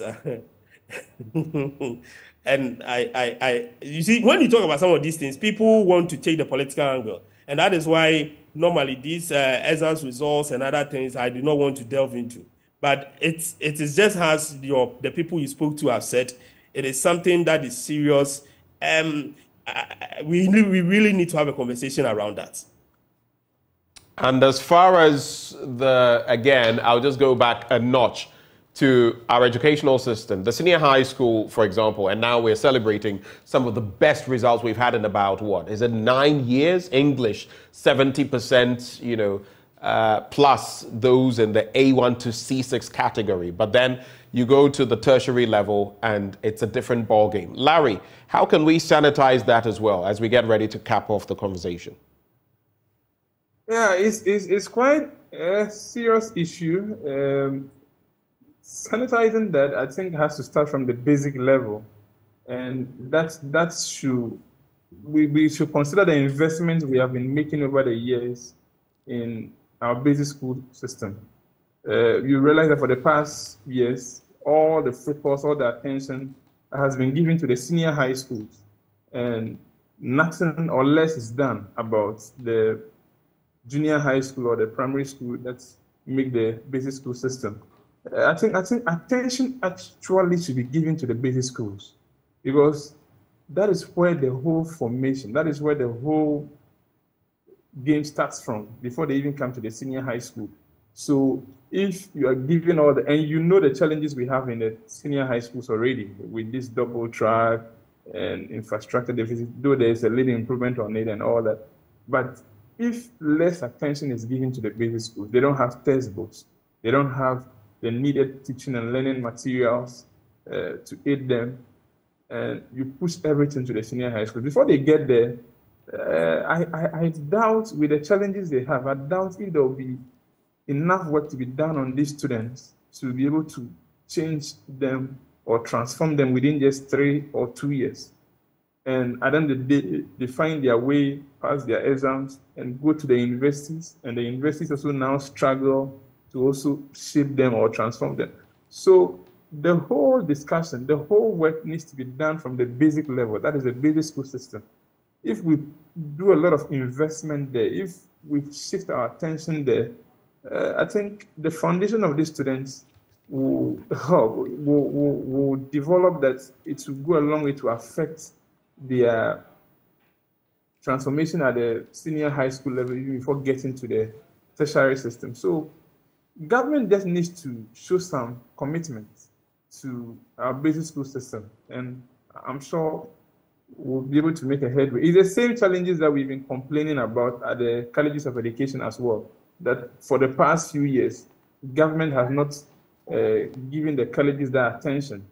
And when you look at the attention they give to the senior high schools, it's quite, very soon, students in senior high schools will be receiving tablets. And you ask yourself, is that really a priority for us at this particular time we find ourselves, when there are a myriad of challenges at the basic school system as well? So we just need to show some little commitment to our basic school system, and then I'm sure we can make a headway. All right. I have this message coming through from, okay, so you don't add a name really, but you say, if you listen to Peter carefully, you can easily figure that candidates are not given a scheme of work for the exam. They just throw questions about. Examination results are not valid if candidates are not furnished with areas questions are set on. I don't know about this, but that is a comment coming through. Final words, Peter and Larry. I'll start with you, Peter. You can also react to this comment that has come through. Peter Anti. Yeah, I think this time around, the NTC put out in areas that they are supposed to study. I don't think that they were just given a blanket room to just study anything and go and write. That is not correct. But let me make this strong point. Ben, in this country, our educational policies are not designed to achieve real transformation. They are designed to gain political points. And that is why when you have a result like this, which we are all agreeing that it's an improvement over a long period of time, we are quick to look at the political angle rather than the scientific reasons why the students are performing this way. Any serious system would have delved into, right after the release of this result, the policymaker, the policy implementer would have delved into what did we do right this time around to be able to get the results that we are getting, so that we maintain the consistency in the outcome that we have had this year. We are not interested in that. We are just interested in pushing these things out there and then talk about the political gains that we will get from it. And that is it. All educational policies are politically targeted, not targeted at the real impact that we are having in the human resource that we are developing. So when you have that political mindset, you are thinking about an election that you want to win. And therefore, the policies will not transcend the years of whatever government that is in power. And that has been one of our problems. Look at the policies at the colleges of education. Infrastructure is killing them. But how have we tried to solve this? We will do one or two things to gain the attention of these people, and then when they vote for us, we go back to sleep. Look at what is happening at the basic level. Our policies at the basic level are not helping any basic school at all. Our attention is so on the senior high school because there we think that there is a constituency that we can tap into, and that constituency would help us win election. These have been the problem of our education sector. And I think that so we are able to look beyond the politics and think about ways to sustain the gains and also ways to try to deal with the challenges scientifically. We will not be able to make headway as we want to. Thank you very much, Peter. Larry, you have the final word. Hello. Yeah, so I think we've had these conversations over and over again. In as much as we are worried about what we are seeing with the results and all that, we should also be a bit kind to these candidates, that this is not the end of it all. There are some who genuinely want to become teachers, though we have worry about the kind of people who want to become teachers, but there are some who genuinely want to become teachers. They shouldn't be heartbroken with what is going to be released today by the National Teaching Council. Those who really have the desire to become teachers, I think there's still going to be an opportunity for them to risk it if they have any failure in any of the papers. So they should just take it easy. This is not the end of the road for them. They have an opportunity to risk the exams and then make it and get into the classroom and then make the impact they want to do in the teaching field. So we wish them the very best of luck in their future endeavors. I think that is what we should all be praying for, that they shouldn't be so disturbed about this. It happens. Thank you very much, gentlemen, for having joined the conversation. We had Dr. Peter Anti, Executive Director, Institute for Education Studies, together with Larry Agbado, Editor, Teacher Education Journal. Now, do stay. Christmas beckons, Christmas approaches, but how are you going to celebrate it? You want to celebrate it in style, peacefully, and all of that, devoid of any negative incidents. And that is why, as we prepare for the Yuletide, we'll be telling you about how to keep your home away from any fires. This is important because of the arrival of the Harmattan, which we are already in the grips of. My colleague Christiana Sweetie Abochi has been spending some time interacting with ADO1 Alex King Nate of the Ghana Fire Service. That discussion is up shortly on the AM show.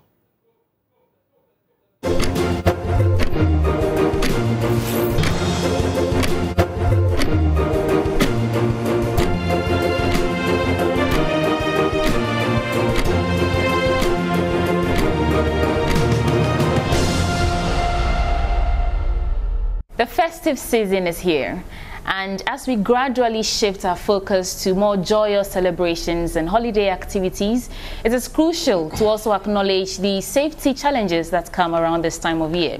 Now, to help you and ensure that your Christmas season does not turn from merry to scary, we are engaging the Ghana National Fire Service on safety tips and generally the things that we should keep in our awareness throughout this festive celebration. We are sitting with ADO1 Alex King Nate, who is the Assistant Division Officer with the PR Department, to share more light on what to do, what not to do, and generally how the fire service operates around this time of year. ADO1 Alex Nate, thank you so much for joining us for this conversation. Thank you for having us, and thanks to the multimedia, for always pulling through to help us pass our safety messages across to your good listeners. Well, thank you. Let's start the conversation right away with a question. Do you have increased incidents of fire issues around this time, whether domestic and commercial, around this festive season that everyone is celebrating and the kids are home and, you know, there's a lot of activities going on? Yes, we've recorded quite a number of fires. especially during the Harmattan, it's presented a very fertile grounds for a lot of fires. As it stands now, between January to 11th December, we've recorded well over 5,000 fires. Out of it, over 2,000 are domestic fires. So then, even though it's been a decline as compared to over 6,000 fires that were recorded last year, we are doing our best that getting to this festive season, we should be able to keep the fires at a minimal. How are you preparing to handle these incidents that occur around this time of year? What is the fire service doing specifically to target these incidents? Okay, so the fire service, per our mandates, are very much committed to saving lives and then protecting people's property and lives. We've put out a lot of measures in place to be able to make sure that we provide the best of services to the good people of Ghana. So as of now, all our staff who are on leave have been recalled back to active duty from December. So as it stands now, no personnel is on leave. All hands on deck, everyone is back at the stations to ensure that we have the full resources of our men at our disposal. We are also embarking on night patrols. Most of our stations, advantage points, such as Makola and other very volatile areas, will be embarking on fire patrols at night especially, so that if they should see any fire that could escalate, they'll be able to nip it in the bud before it gets out of hand. Also, what we're doing as a service is that we've inaugurated a fire safety task force that's going around to make sure that people are complying with fire safety measures. And also, how are they making sure that people comply with these fire safety measures? So every building, commercial or commercial especially, is supposed to have a fire certificate. That means that the building has been vetted and certified by the Ghana National Fire Service as being in accordance with the fire safety requirements. So it's one thing that our people are going, along with the National Insurance Commission to ensure that, buildings are insured and the fire safety is complied with. Also, notwithstanding the fact that our fire tenders are very old, which has been a call on our lips, hoping that help will come in very soon, we are doing our best to service the serviceable ones. Let me explain. So we know that it's not all the stations that are operational right now. So maybe you can shed more light on that. Okay. Yeah. So so you realize that our appliances. Let me give you a bit of a backstory. Yeah. Our appliances are custom made. They are not appliances that are on display on the markets that you can go buy and then bring to Ghana. You have to send your specifications to the service provider who would in turn give it to the manufacturer to design the fire tender based on the specification that you require. So as it stands now, when the appliances break down, we are not able to get the tools or the parts are not on the market because the vehicles are custom made. So when the cars, ideally, we're supposed to change appliances international standard by every 5 years. But the unfortunate thing for us here is that we give ourselves like 10 years. And yet the 10 years and almost 15 years and counting. Some 15, some, we are still hoping for the best. So as it stands now, it has gone way, way, way beyond the acceptable time. Who's responsible for this, and why have you let it get to this point? Well, the government is supposed to procure fire tenders for the Ghana National Fire Service. As it stands now, I've been informed that procurement processes are underway. But as to when it would arrive is what I can't confirm as of now. And it's just our hope that the process will be expedited so that we'll be able to service the good people of Ghana. Because as of last year, between 25th and 26th alone, we recorded about 226 fires in just these 2 days. In 2 days, 226 fires? In just these 2 days. So even with that, we had most of our appliances working. But this time, appliances like Medina and Adenta are not working. So what happens when there's a fire incident in places like that? So then we'll have to call on a much further appliance. So if there's a fire at Oyarifa, Adenta, I'm right here. Unfortunately, the car would have to come all the way from University of Ghana. So if University of Ghana has attended to fires also, and there's fire around these areas, they would have to rely on a much further appliance to attend to the needs of those areas. So then it all goes down to being able to get support from government, from organizations, and from individuals. Believe it or not, a place as affluent as East Legon, Chazako, there's no single fire station there. You see, there's no single fire station there. And it's not up to the Ghana National Fire Service to open fire stations. It's up to the municipal assemblies and district assemblies to open fire stations for us. Then we'll send men to man the areas. But are you doing any collaborations? Because the places you've mentioned, like East Legon and the rest, I know there are executive clubs where the people there seem like they're wealthy.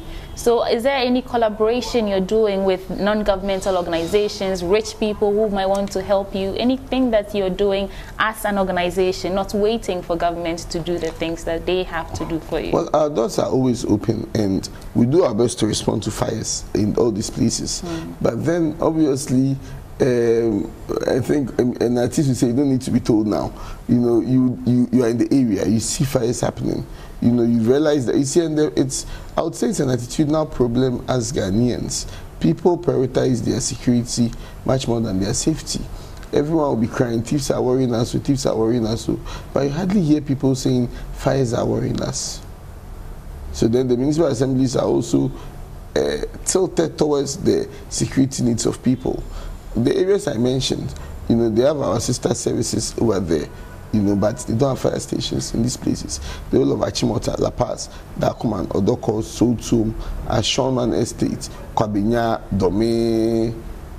We don't have a single fire station in all these areas. I see how that's a challenge. But before we get to the actual safety tips, you do realize that citizens are not very friendly with the service, Ghana National Fire Service. There was an incident recently where a fire officer was being stoned in a place. I know all these things make you uncomfortable, but why do you think, or what do you think accounts for this disconnect between you offering a service for us and we, the recipients of the service? You see, the unfortunate thing is that bad news sells. Bad news sells. We've been to fires a lot, and you go and people thank you. And I get goosebumps a lot of times when we go and people are saying, oh, Yamin Shamo. You're going, oh, Yamin Shamo. They see that you're even wearing a fire lacos, Yamin Shamo. But that one never comes out. You see, it's when people get us wrong and then, you know, they misbehave. The OA incident was very unfortunate. Our men arrived, the people were being agitating against them for coming late. You know, and it was rather unfortunate because you see, there's a sharp difference between the time the fire started and the time our control room was called. Okay, please explain. So the fire can start at 10 a.m. They will try to see if they can fight it themselves without calling on the Ghana National Fire Service. And when it gets out of hand, and they probably call us at 10:30. And based on where our distance, we arrive at probably 10:35 or 10:40. And the fire has been burning for more than 30 minutes and you're now coming. And then you ask them that, okay, so who called fire service? Oh, some man said he called. Oh, some man said, you never see the one. And then if you find someone who is bold enough to say that he called, and you ask them the number they called, they don't even know the number they called. What is the number to call? Just our numbers are 192 112. We have our control room's number that you can call directly. Yes, we'll bring you details, activities of how the control room is run, and you know the whole process of going to quench a fire when there's an incident of fire. When you call into the control room. So you see, so you find people not having our numbers at heart. You find people, such a big bus, they should be very much ashamed of themselves because a bus as expensive as that, and they didn't have a single fire extinguisher. Which is a requirement. It's a requirement. Okay. And the ironic thing was that on the same day that bus caught fire, we were talking about vehicular fires on Joy FM with Lexis Bill. We're talking about some of the mistakes that people do, or some of the natural things that happen that cause fires in vehicles, and that the vehicular fires happen. Believe it or not, someone will tune into the station, hear that a fireman is there, and then will chuckle and change the channel without listening to ways to protect themselves, and will be quick to turn around to accuse the Ghana National Fire Service. Let's continue from there. What to do? Let's start first from vehicular, we go to domestic, and then we can conclude on commercial, because there are parties going on even in the offices around this time of year. In a car, if you own a car, what are some of the things to do and not to do to be safe? Okay, so if you own a car, it's important to keep your car tidy, because once the car is dirty, it invites roaches and at times mice in the car, and these mice end up chewing on these electrical wires, exposing them to, once they chew on one wire and another wire, and Ghana, our roads are beautifully potholed. So when there's force on a pothole, the tendency for some of the wires to come together to cause a spark is very high. Also, you have to be always looking out for leakages, oil leakages within your engine. Because once there are leakages within the engine, oils are very flammable and are very good agents for fires. So once there's any leakage there, and you see, there are three components of fires: heat, fuel, and oxygen. Right. Oxygen is all around us. Fuel is some of the oil that leak from the car, and then the heat already coming from the car comes together, making the three elements complete and then starting a fire. Right. So it's important to always look out for leakages in your car, and if you see leakages, try and have it sorted out before it gets out of hand. And keep a fire extinguisher in your car. Keep a fire, that's the most important thing. I know the things. Thank you very much. You see, the funny thing is that people think that when you come, you just have to come and pour water on it.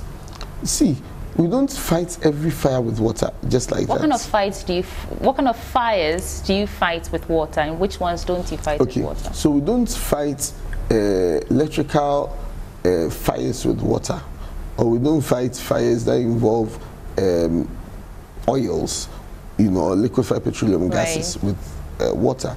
A classic example is this unfortunate incident that happened at Circle, where people lost their lives. You realize that on that day it was raining. It was raining so bad. So if water, the Vienna incident, if water could quench every fire, why did we have that disaster on that day? Because then the fire service wouldn't even have had to come there, because there was so much water there. So that should let people understand. Even if you're frying your own plantain at home, and then you dip your plantain in water, and then you put it in the oil, you see the ch that you get. So imagine the ch. Right. Okay. Literally. Please continue from the chi and tell us all the other things that we should look out for in the domestic setting. Okay. So then when you do that, realize that. So imagine if it's a big fire with so many oil, and you just go and pour water on it. You can imagine the kind of feedback that you get from that. So that is how we don't fight just every fire. So if we get to a place and realize that the fire has to do with electricals, then we call on ECG to cut power supply to the area before we're able to apply water on the fire. All right. So when our men get there, we've called on ECG to cut power supply, and there's a delay, then they'll draw conclusions that we've come without water. Because at the end of the day, we came to service the good people of Ghana, but not to die. So if there's our lives are also very important. If we get there and there's electricity power, you realize that even if you have a little water in your hand and you get close to an electrical appliance, you see the shock that you get. So imagine if it's an electrical fire and you go and pour water on it, you end up even killing people around you. So people should understand the way we work and appreciate it. Your 5 top key fire safety tips for the home. For the home. Yes. 1, keep your gas cylinders at home, outside and not inside the kitchen. Right. In that case, if there's any leakage from the gas cylinder, the thread dissipates into the air and reduces the risk of fires coming inside.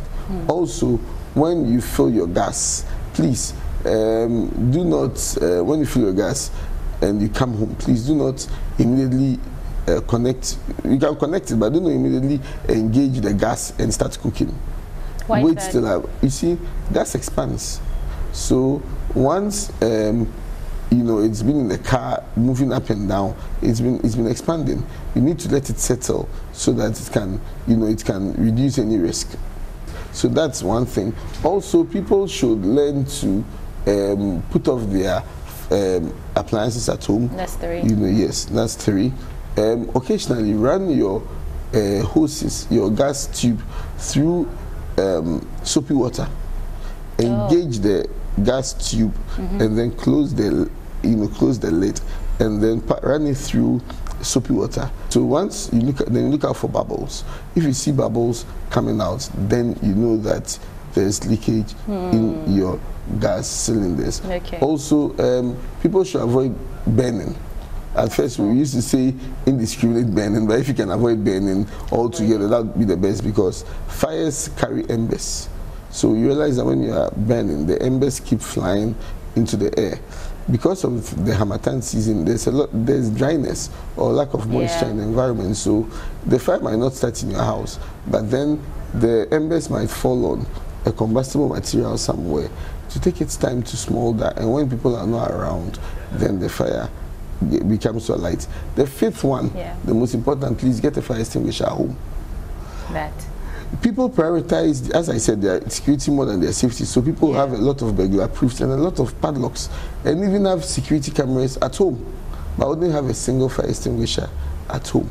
Do you think it's because of little to no education, or not enough education, I should say?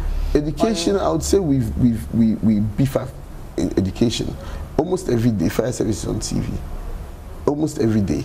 And the good thing is that we even have a collaboration with Joy FM Drive Time, where we keep ensuring that people have fire-free festivities. So the education is massive.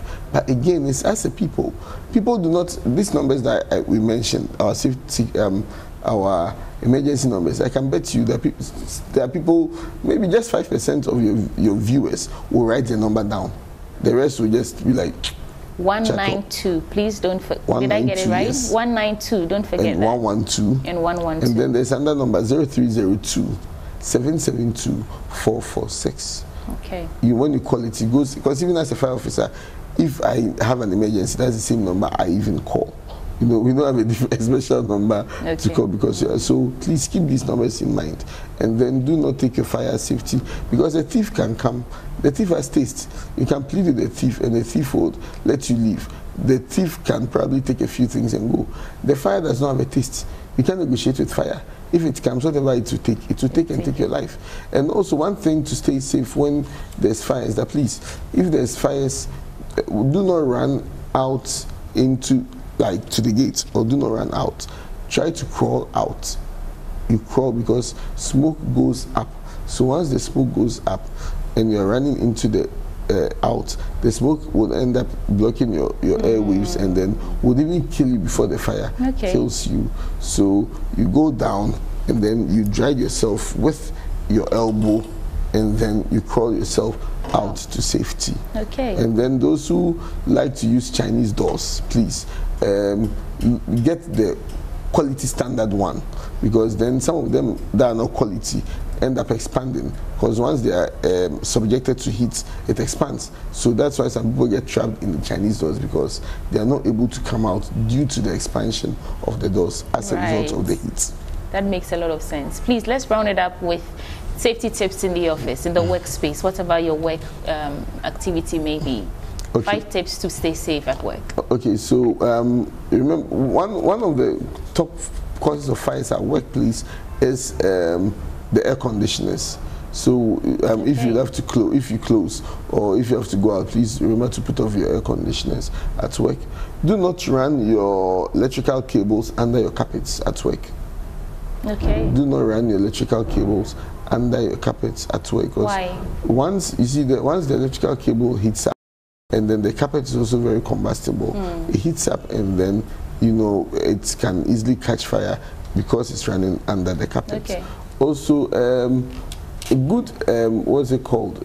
Tidying of the workplace is very important, because then again, these these lack of housekeeping could cause mice and other, and they rodents, chew on and wires, they chew on the wires, and then they can end up, and then also, I would again mention is get extinguishers at the workplace, because then, you have to always look at the facts. And at work also, if they don't have, they should see a contractor to have an alternative exit. We have what we call means of escape. During fires, if you have just one way in, one way out, and there's an emergency, the stampede can even kill you before even the fire does. So it's important that if you don't have, try and get alternative doors at your workplace unhindered. Okay. Keep that place free from obstacles. That's the way to the alternative door shouldn't be your storeroom where you store things. It should be free so that in case there's an emergency, you can easily run out through the door. Let's continue the conversation while you show us how this place is run. We are the headquarters of Ghana National Fire Service, so please, after you. Sure. FA Atlantic, I'm calling from Fire Service. FA Atlantic from what is FA Atlantic from FMC. I am Assistant Chief Fire Officer 1, Timothy Osafo from Director of Public Relations. Prank calls has been one of the challenges that we face as a service. A lot of prank calls come through, and that makes it difficult for those who are in need of our services to get through to us when the need arises. For instance, in the month of October, we recorded in excess of 657,000 prank calls. When it happens like that, the system is just like you setting call waiting on your phone. So whoever comes first get through, and those who come last are at the bottom. And so unless those who abuse the system get off the line before we can pick those who are in genuine need of our services, and this goes a long way to affect our delivery timing. And so sometimes you hear people say we called the fire service and it took them hours on end to arrive. It is not that we took hours to arrive, simply because those who are trying to get through are unable to do so. There are situations too that those who are affected think that somebody have called the fire service and the fire service is not coming. Meanwhile, no one has called. So you see, around this time, it's usually when children are back home and they're, they have access to their phones and all that. So what particularly would be your message to parents and the children home at this time? So we have also experienced that anytime children are on vacation, the prank calls goes high. And so we are advising parents. It is because the parents themselves do it. So the children are also learning from their parents. I'll use this opportunity to advise both parents and children that it is a crime, it's a criminal offense to prank the fire service or any other emergency services. We will be cracking the whip by trying to locate those who are making these prank calls and let the law take its course. So my advice is to every parent to advise their children to stop pranking the fire service. This does not only disturb our delivery time, it also disturbs those who are in need of our services. It deprives them of the much needed services that we need to offer them. And so we should all put a stop to it. Well, like I said, the festive season is upon us, and do well to ensure that you're keeping safe. Keep a fire extinguisher in your home, in your office, and in your car. Make sure that all your appliances are turned off when you're leaving home. Those are my 2 takeaways from our time here at the Ghana National Fire Service headquarters. So, from all of us, Merry Christmas, and make sure to keep safe. For Joy News, Sweetie Abochi.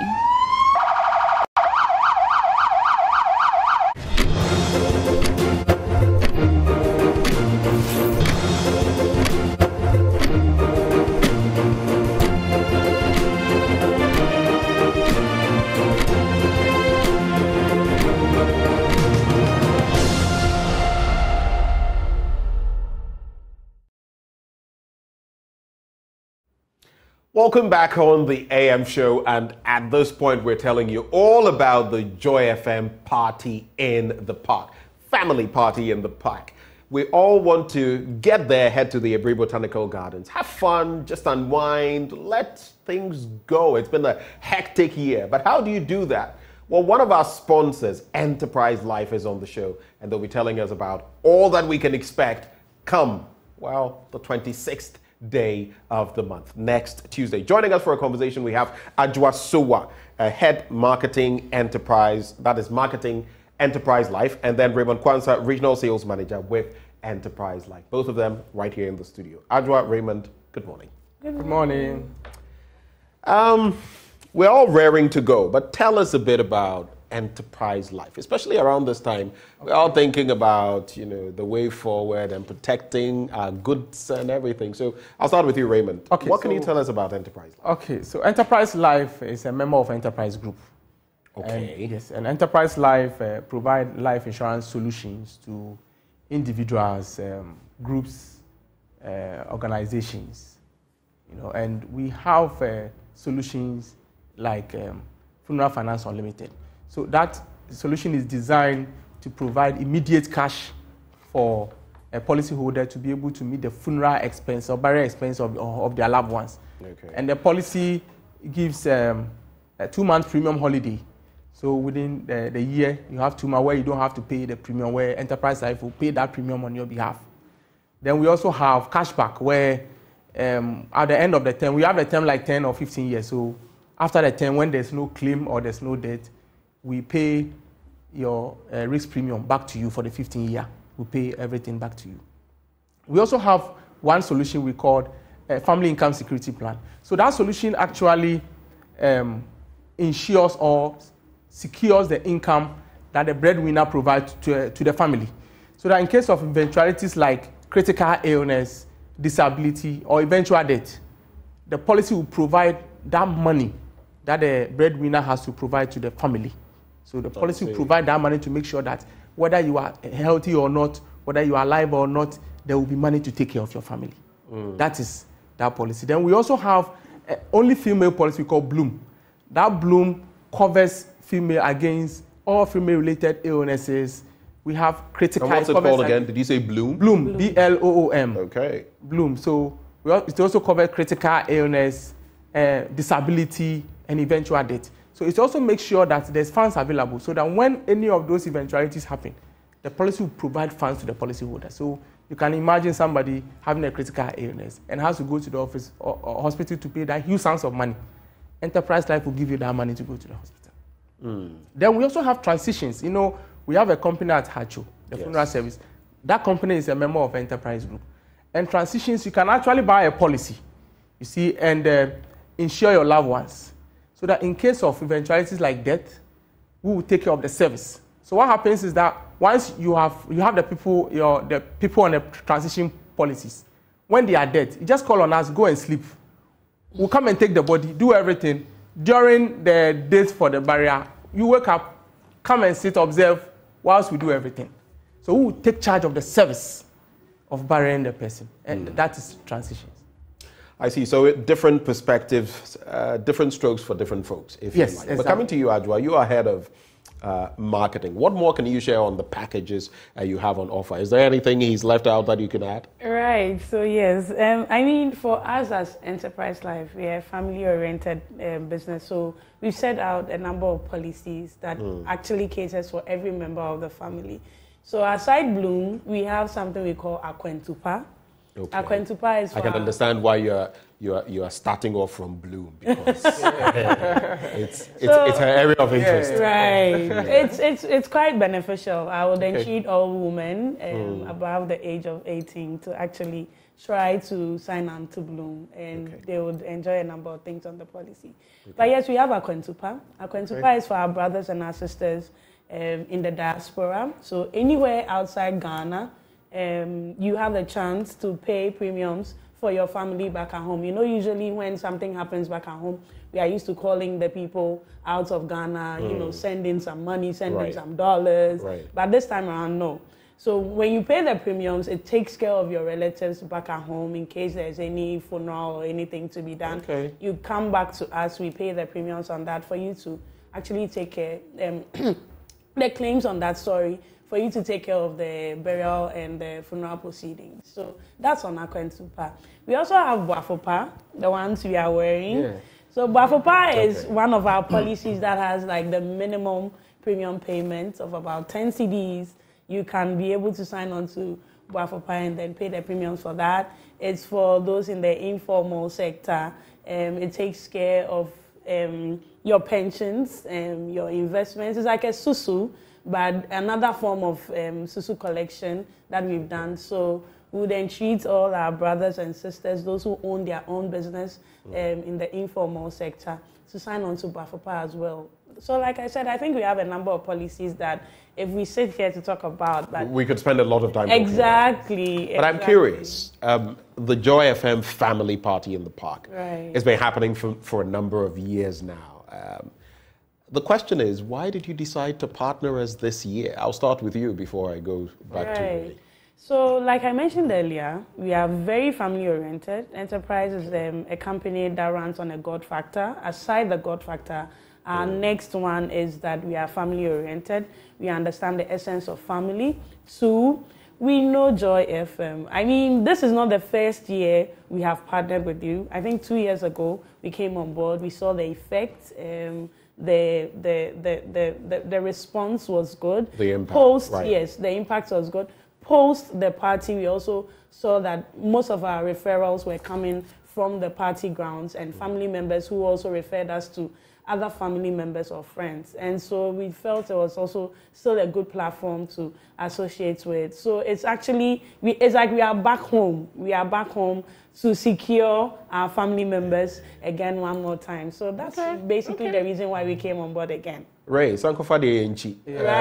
Sankofa de Enchi. What would you add to that? Okay, so for us in enterprise, you know, our customers are very important. Our customers and prospects are very important to us. So we continuously come out with activities and programs to connect, engage them. You know, now we have our social media handles where they can go there, file for claim, and also the human-to-human interaction is less when it comes to customer service activities.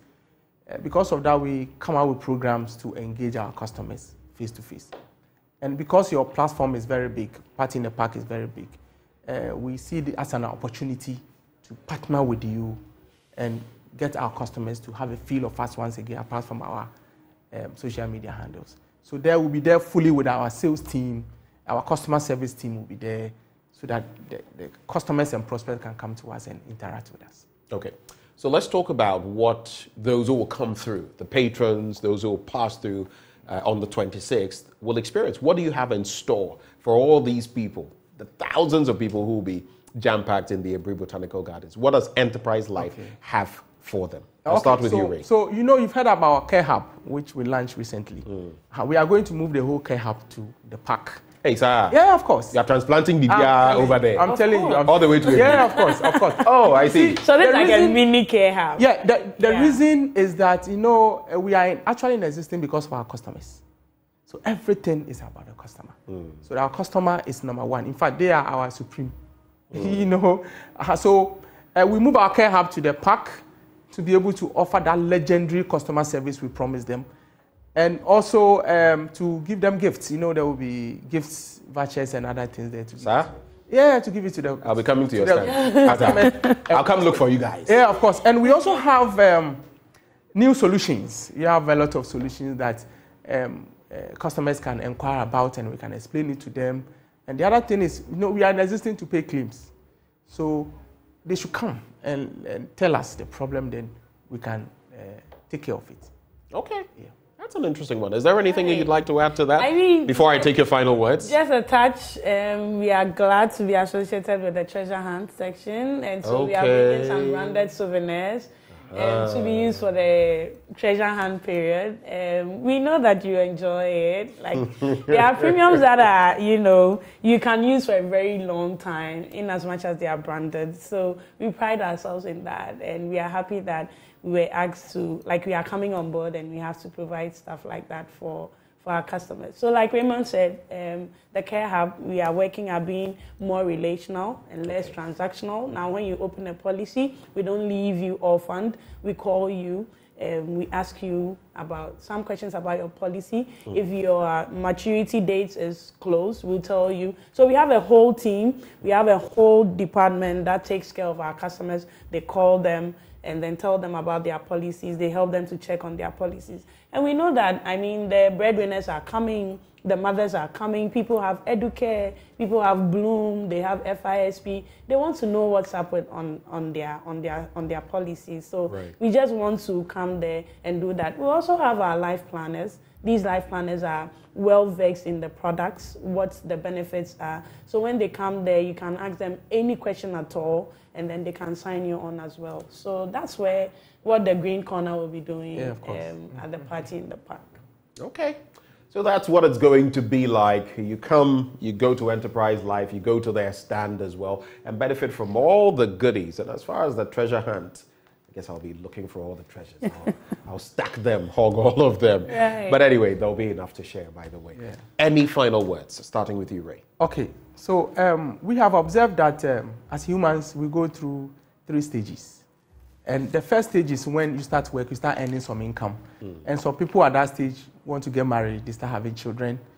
And the second stage is when you want to take the children through education up to the time they become independent and also grow your professional career. And the third stage is when you retire, and at that time, the children have left the nest egg, so you are free. Now, between the 2 stages, stage 1 and stage 2, if you don't take care, you might think you don't need insurance because at that stage, as your income grows, your expenses also grow. So you are able to, at least as expenses grow, you are able to get some money because income is also growing because you are developing yourself. You are able to pay for school fees, pay rent, take care of the bills and all that. However, in between the 3 stages, there are 2 major hazards involved. The first hazard is either you grow old. So once you are growing, it means that you have to meet those responsibilities. Even when you get to retirement, there will be, the income will stop when you get to retirement. But you have to meet expenses when you are in retirement. Like the hospital bills and all that, you have to meet that. Okay. And the other hazard is when you die early or become disabled early or get critical illness early. Now, when those things happen to you early, before retirement, who will take care of them? Of those you leave behind. Right. So at Enterprise Life, our solutions is geared towards the 3 stages.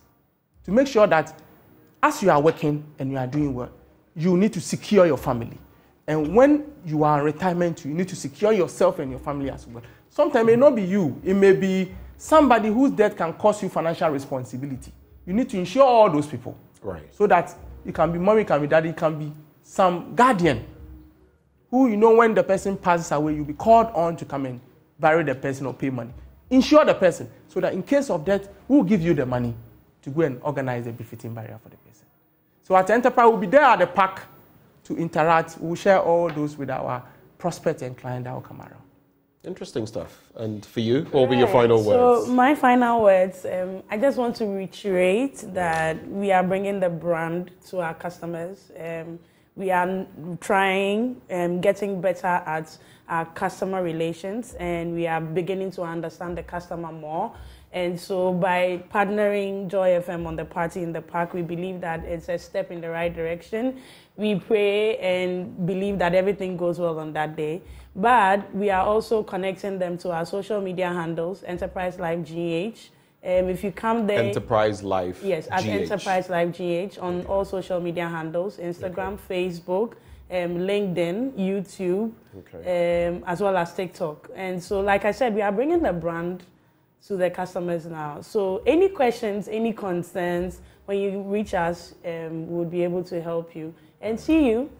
Okay. See you on D-Day on the 26th. So I would like to give a number so that in case they want to contact you. Sure. Right. Okay, so the number is 0242 621568. So any you have inquiries... to slow down a bit on that so you can actually get the number. 0242 621568. Any inquiries about your policy, your personal policy, or about any of the policies I've mentioned, of course, you can call anytime. We'll give you vivid explanation. All right, so let me do this. I'm putting myself in the shoes of the people there. Okay. 0242 62 51 1568. Yes. Okay. All right. So that's the number you can reach them on, and be sure to pass by. The Care Hub will be transported all the way to the Abri Botanical Gardens just for you, and it's courtesy of Enterprise Life on D-Day, the 26th of the month, Tuesday. It's the Joy FM family party in the park. Is your family coming? If not, you're going to miss out big time. I will be there, and I hope to see you there. Well, stay with us, because up next, we'll be telling you about, well, Christmas, going out, buying, shopping. What do you get? What do you not get? Prices, the considerations. AM Business is up next on the show. Do stay.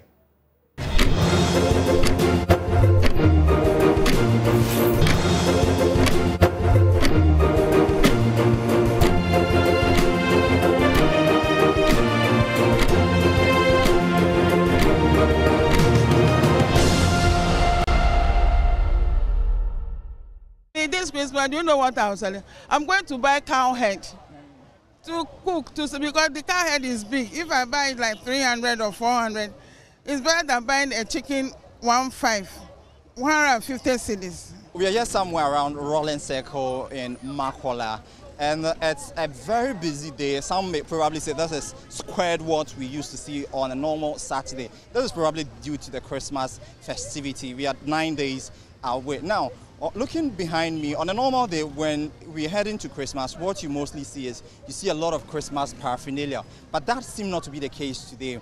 We could probably see few just where I stand. Well, we've been trying to go around the market, and it's not what we expect considering what we've been seeing over the years. Let me try to engage some of the sellers and the buyers to also know what is happening this time. Disco space. Oh, pay them your shows of Christmas. Is the why ready? Am I ready? Me be buan kola mami. Omun siesie omun mano. No omun hunyefe. Na the tongue causing. E ko ni blah ba ye hwe. Se nyame bua Monday dia ye sure say beba no wawa. Say enyoma bua na e bit sen obi a obetumi ne akoto. E bit say 4 cedi 5 cedi. High pra na 10 cedi. Compared to last year, and Yoma Yuma compared to last year, and everyone Akoshu Kakana, it's stable. Sapepe. Omontesu. Until last year, I'm funny, I'm a baby. This year, I'm better to Sapepe. And Kosu and Mafom. I came to buy some few food stuff and some sandals. You're not getting anything for the Xmas? Oh, I've already bought things already, so I'm good. Now let's look at the prices of what you bought so far, especially going into the festive season. How is it like? I can say relatively compared to last year, it's almost the same. Not much difference. Yeah. So it's okay. It's okay. It's not really affecting your income. No, I've not. Actually, I've shopped for. I bought some things last month, so. To take me through, so I'm not. So actually, I can't even tell really how much things are. But if I compare to what I've bought, it's okay.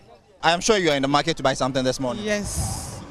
You've been going around. How are the prices and all? Anyway, some of the prices are good, some is not good, because I think everybody with his own price. We don't have any fixed price. If anyone told this a fixed price, they are lying.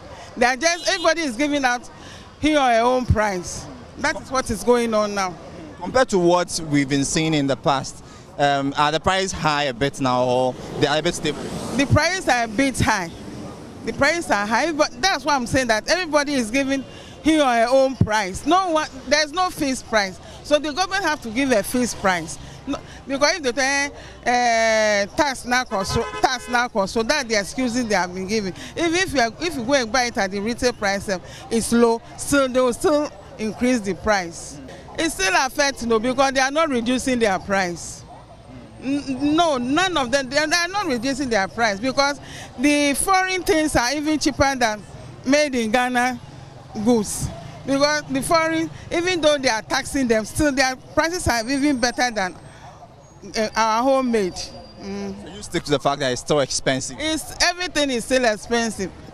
For instance, as they are opening school now for the new JHS, the prices are bogus. Things are going higher and higher.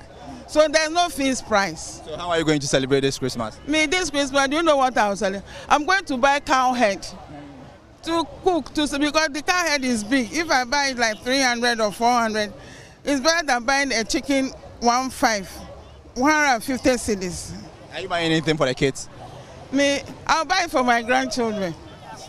Oh, things are not really bad, but all the same, except maybe the inflation is blah, blah, blah, but it's the same thing we are in. They have not even reduced anything, the same how it is. So we don't know what to do. We just manage it like that. You didn't come to buy Xmas stuff, but looking at the prices compared to what you bought last year, comparatively, how is it like? Oh, I think last year is good. It's better than this year. And more or less, this is Christmas. I don't think that students have to go to Christmas time, then SHS1 is being into school. I don't think so. Because look at things. You have to buy their Christmas things for them. Right now, we are using that money to buy their school things so that they can go back to school. It's very, very bad. So I think you have to restructure the system again so that everything will be fine and come back to the olden days. So based on what you're saying, it means you're not getting anything for the kids this Christmas? Oh, I will do. I will. And when are we expecting that from you? Oh, these people will go on Monday. So probably by Wednesday, I have to come back with my wife to come and do whatever we have to do for them.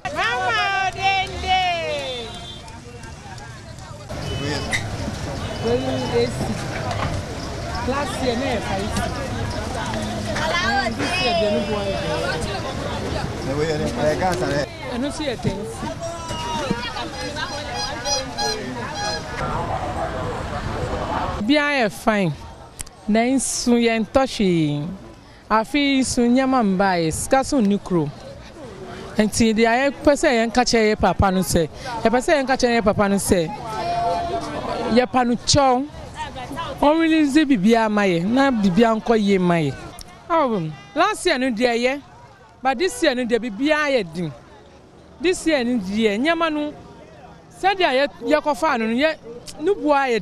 Last year only 7 city, this year 10 city. And 10 years beyond a matumiafa. As I said, me whom more. A bit more ton of 15, but also mean ton of 10 city. Said I buy a kit to be answer. Obia Subenya be. Near money, Tony, the yen toshi, she. Yet to meet tonight is I do and you land upon yen toshi, she. Near Manu Subua, ne Cosro, Namana Cosro do. No money born out Cosro too much. They say, Crowkita 10 million, crowd you come market won't touch ye. Namana semony dear, and yet. Compared to last year's is a brain and Cofoban and it. Last year, I feed the and ya crack. I feed dear. And ya crack. Last year, not Johnny ye. None Yamanusu or form cacra. None this year, the Yamanu was rodo. And say, my young as I told I didn't cry, I need you, I didn't I told what we say. According to this market women and some of the buyers in the Makola market, we are being told that hike in taxes and also the sellers are really not coming out to buy the Christmas paraphernalia. No, much is being expected from people, especially going into this festive season. But that seems not to be the case. If not just for the Christmas paraphernalia, there should be some sort of rice or chicken or something, but these market women still insist there's absolutely nothing going on. For Joy News, James Ishen. 12 to 20. We are 12. When you 18.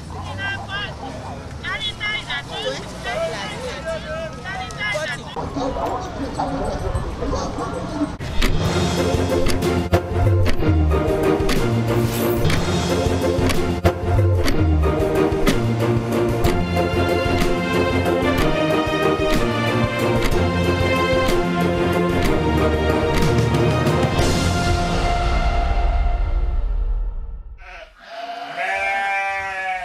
Nestled in the heart of Tamfiano, a serene village in the Nkranza North District of the Bono East region, is the Tamfiano DA Basic School, a school with a unique set of challenges.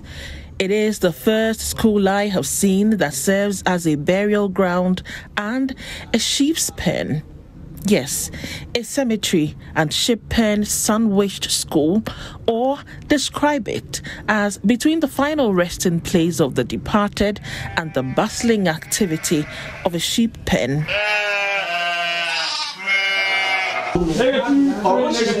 Teachers here are forced to compete with each other's voice as well as the rhythmic grazing of sheep, creating a sound that contests with the disharmony of honking cars and the persistent grinding of motorcycles passing by. Their pupils also struggle to focus in class due to the same factors serving as a constant distraction to the pursuit of knowledge within the school. Say your school muhai enye ade papa say ye betina masua ade enti.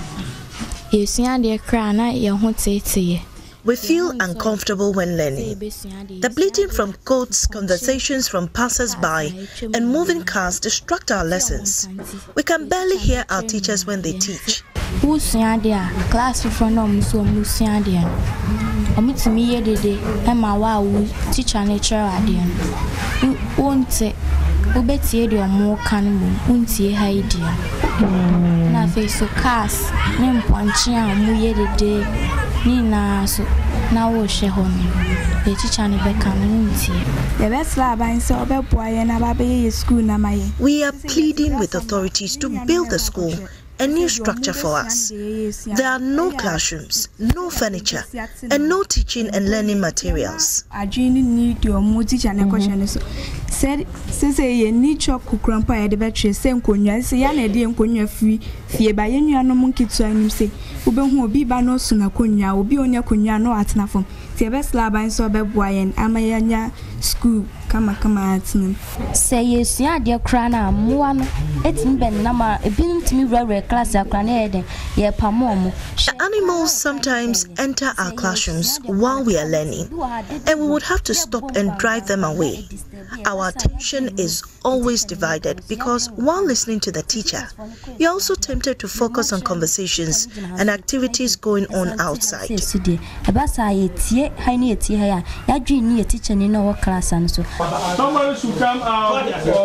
I decided to experience it for myself, so I pitched camp at the footing of the junior high school JHS 1 class, and I could hear everything. Here, the JHS 1 pupils are learning science. The JHS 2 pupils are having their mathematics class. And the JHS 3 have social studies. But as I sit here in JHS 1, I can hear everything that is happening in the second and third classrooms. So this is the challenge here at the Tamfiano DA Basic School. Now, the history. Until 2016, the school lacked a JHS wing. Pupils aspiring to continue their education beyond the primary level had to embark on a journey spanning approximately 4 miles to Bodom or Kokuma. The construction of the JHS wing, achieved through communal labor, marked a milestone in the school's development. However, for 7 long years, the community has hung on to the hope that authorities would transform their makeshift pavilion into a complete classroom block, providing a conducive environment for teaching and learning. Unfortunately, this dream remains unfulfilled, and the school continues to grapple with the shortage of teachers, inadequate accommodation, and harsh conditions. Community nusu abono homodin nas school down or is you to from a blue no structure age now. The community has tried its best in building the school. The current classroom they are using was built by the community. Community no. And Aboa, and I'm say community now holding this. So we will urge the government to help develop the school and also post more teachers to the community. Teachers problem Emma Bribia teachers no shower Hanese. You supposed to be bar baby or better accommodation na eating. The reason why teachers refuse to be posted here is because of the accommodation issues. The community bungalow is just 3 rooms, woefully inadequate for more than 3 teachers. Also, there are no rooms for rent. Nti saa niema no nti se nipa no ni motorbike a odi be free baby otie no aba school dia e kire se posting no omma. The pervasive fear of ghosts haunts some pupils. This fear, perhaps symbolic of the uncertainty surrounding the future of Tamfiano DA Basic School, adds another layer of complexity to the challenges faced by both educators and pupils. We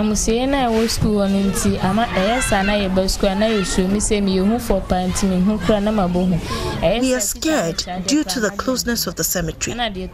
We always get drenched whenever it rains because of the leaking roofs. We need help.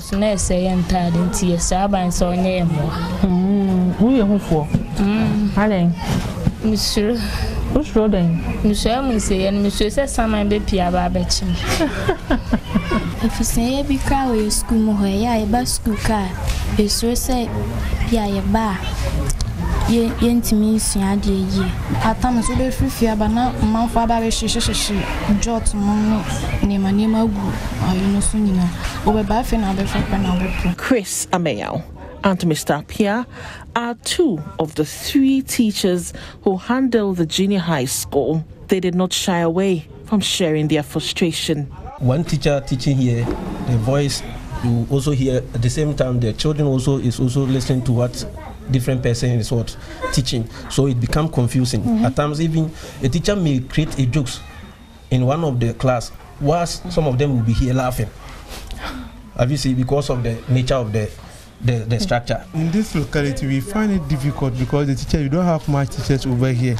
So a teacher can handle even more than 2 or 3 subjects in a school here. So 3 teachers are controlling the whole of what JHS. And in the community, you can also have building, or you can have room to get or to hide and stay inside.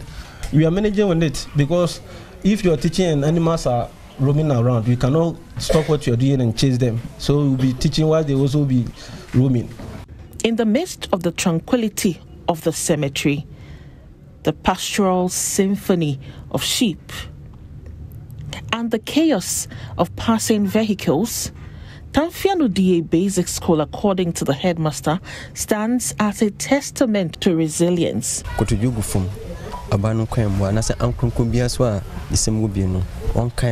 With all these challenges, the students still do well in academics and competitions. So, I know that if things improve, we can do better. Upon all these stretches, better accommodation, we can do better. The community, undeterred by the myriad of obstacles, continue to hold on to the hope that one day their school will be transformed into a haven of education, free from the distractions that currently pervade its grounds.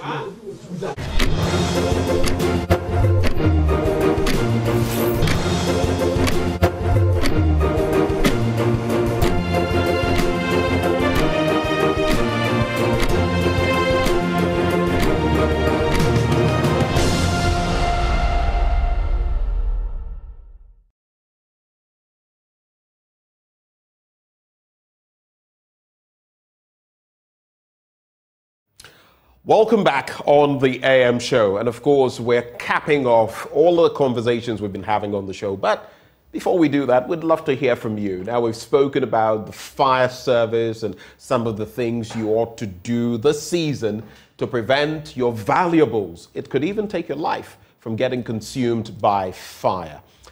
You could share your reactions on that. We also shared some interesting details as far as the SML deal, among others, are concerned, and the fight against corruption in the newspaper review. Then we had that first conversation. 47+% of those who sat the teacher licensure examination failed. What exactly is going on?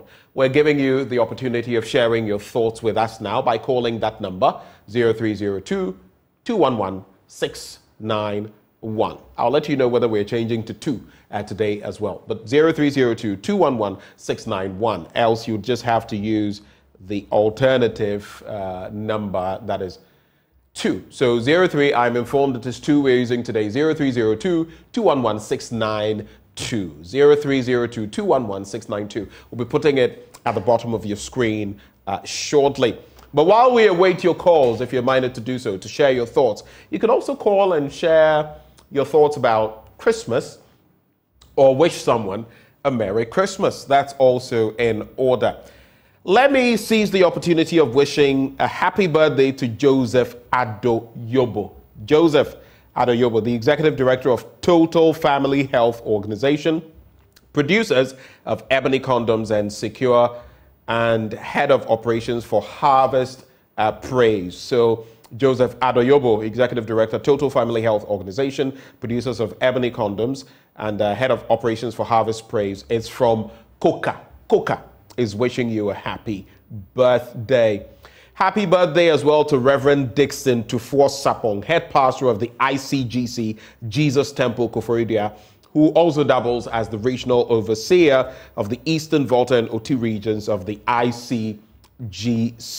Happy birthday to you, Reverend Dixon. May the Lord continue to protect you and enlarge your territory. May you live long and in prosperity. And that's from Maxwell Kudeko. Maxwell Kudeko sent through that one. That reminds me of the prayer of Jabez, right? We have a caller from Pokwase. Hello, good morning. Hello, good morning. Okay, so I hear it's Anthony Latebiokoshi. Yes. Anthony, good morning.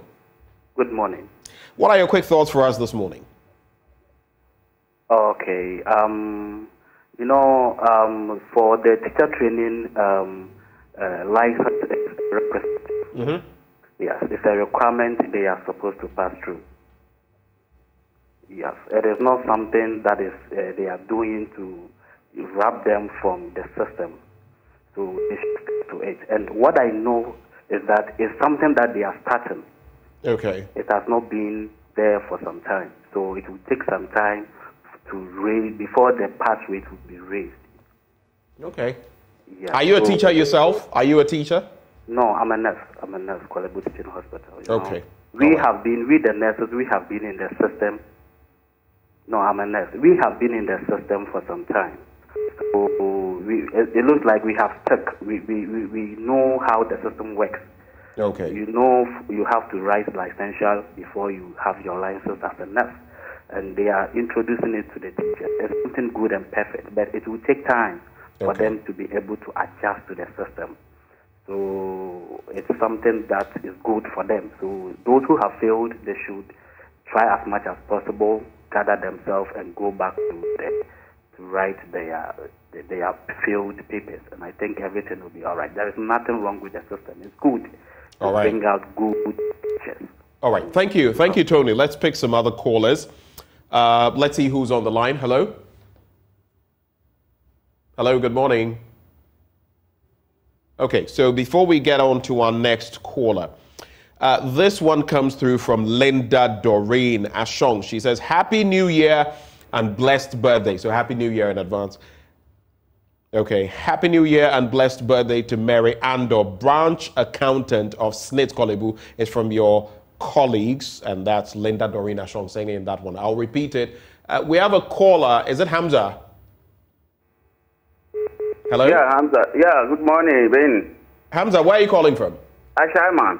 Ashaiman, right. Yeah. I remember. You called, was it yesterday or 2 days ago? Yeah, sure. That was Tuesday. Right. What are your thoughts for us, Hamza? It's the same on you see that on Tuesday when people that was like, it's been 3-4 days when this investigation piece came out in the media and then the government was mute about it.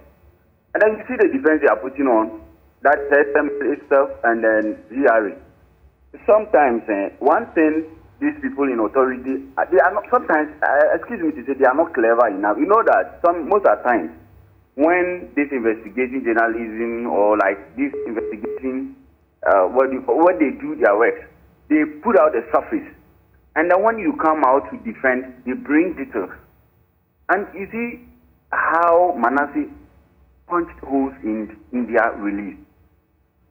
they wrote so many paragraphs.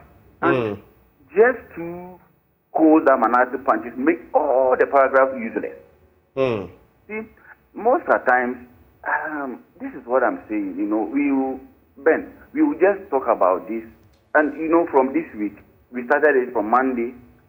Today is Thursday, tomorrow Friday, Saturday, it will be on Newsfire. And apart from, after Newsfire, from next week going, it is dead and gone. We won't talk about it again. That is not necessarily correct, but you make your point. Go ahead. I am not, you know, for Joy News has been, I don't know if there's a survey. You can take my number, like, and when you call, my Joy News has been my station in the morning, in the afternoon. If you change my station from Joy News, and I know the work Joy News is doing, but they ask this, and most especially from your house, Asempa FM. The defense is too much. We are building a nation, and so me, I only had this voice. Like, this is the chance I will have to talk on Joy News, and that's it. And we have journalists who you are to inform, educate, and entertain. And there are some who defend the government. You know, most of the time they will like, oh, we have to build a nation together. Yeah. Sometimes the word that pains me is that, government cannot do it well. If the government cannot do it well, okay, then the government should allow everyone to use the tax that I'm going to pay to build something. You are taking my tax. Hamza, thank you very much. I get the tone. I'm hearing the tone that there are other callers. I think I've given you ample time, and you've made your point. Thank you so much, Hamza, for sharing your thoughts with us. Important points you have made again this morning. Maybe we can have time for another one or maybe maximum two callers. If you're minded to do so, just share your thoughts with us, because I've been hearing the tone, which means there are other people on the line. So if you're still on the line, let us hear from you. So I'll repeat that birthday wish, the very final one. Linda Dorina Shong sending in that one. She says, Happy New Year and blessed birthday to Mary Ando, branch accountant of SNIT Kolebu. It's from all your colleagues. We still have a little bit of time. I think we can squeeze in one last call. I'm waiting for that call. That could be you. I just want to hear what your thoughts are on some of these matters we're discussing. It could be a wish as well you're calling to share, or it could be a message ahead of Christmas. 0302-211-692. I don't want us to wrap without that final call. 0302-211-692. Let's know what's on your mind. And Hamza, what you said about some of these matters that come up, like the SML issue. We try our hardest. We continue. We go hard at them for as long as we can, but it's left with the authorities to take action beyond whatever we may expose. We have Francis on the line. Hello, Francis. Where are you calling from? Hello, good morning. I'm calling from Spintex. You're calling from? Spintex, please. Spintex. Please speak up a little for me. What are your thoughts, Francis? I would like to say that today I saw the news and they are saying that 40 teachers, and I'd like to clear that they are not yet teachers, they are aspiring teachers. Yeah, they are teacher trainees, right? Yes, who are not yet teachers, so that should be clear. And I think that is the problem of the media. Okay. Okay, and secondly, there's also another problem going on with the education system. The fact that everyone is allowed to come and teach in schools, which is not right. Please repeat that. I didn't get that. You say the fact that what? I'm saying that people are being employed in the educational system, which is not right. You go to SHS schools and you see someone who said, I did biology in school, so I'm teaching biology. It is not right. There are basic things that govern the educational system. You see, the fact that you did, something in school doesn't mean that you can teach the thing. You have to go through the psychology of the thing, and you have to go through training to be able to train on to how to teach. Okay. All right. Thank you. Thank you. Important points you've made as well. Thank you so much for calling and sharing your thoughts with us, Francis, Hamza, and all the others who called. We're very grateful for your time.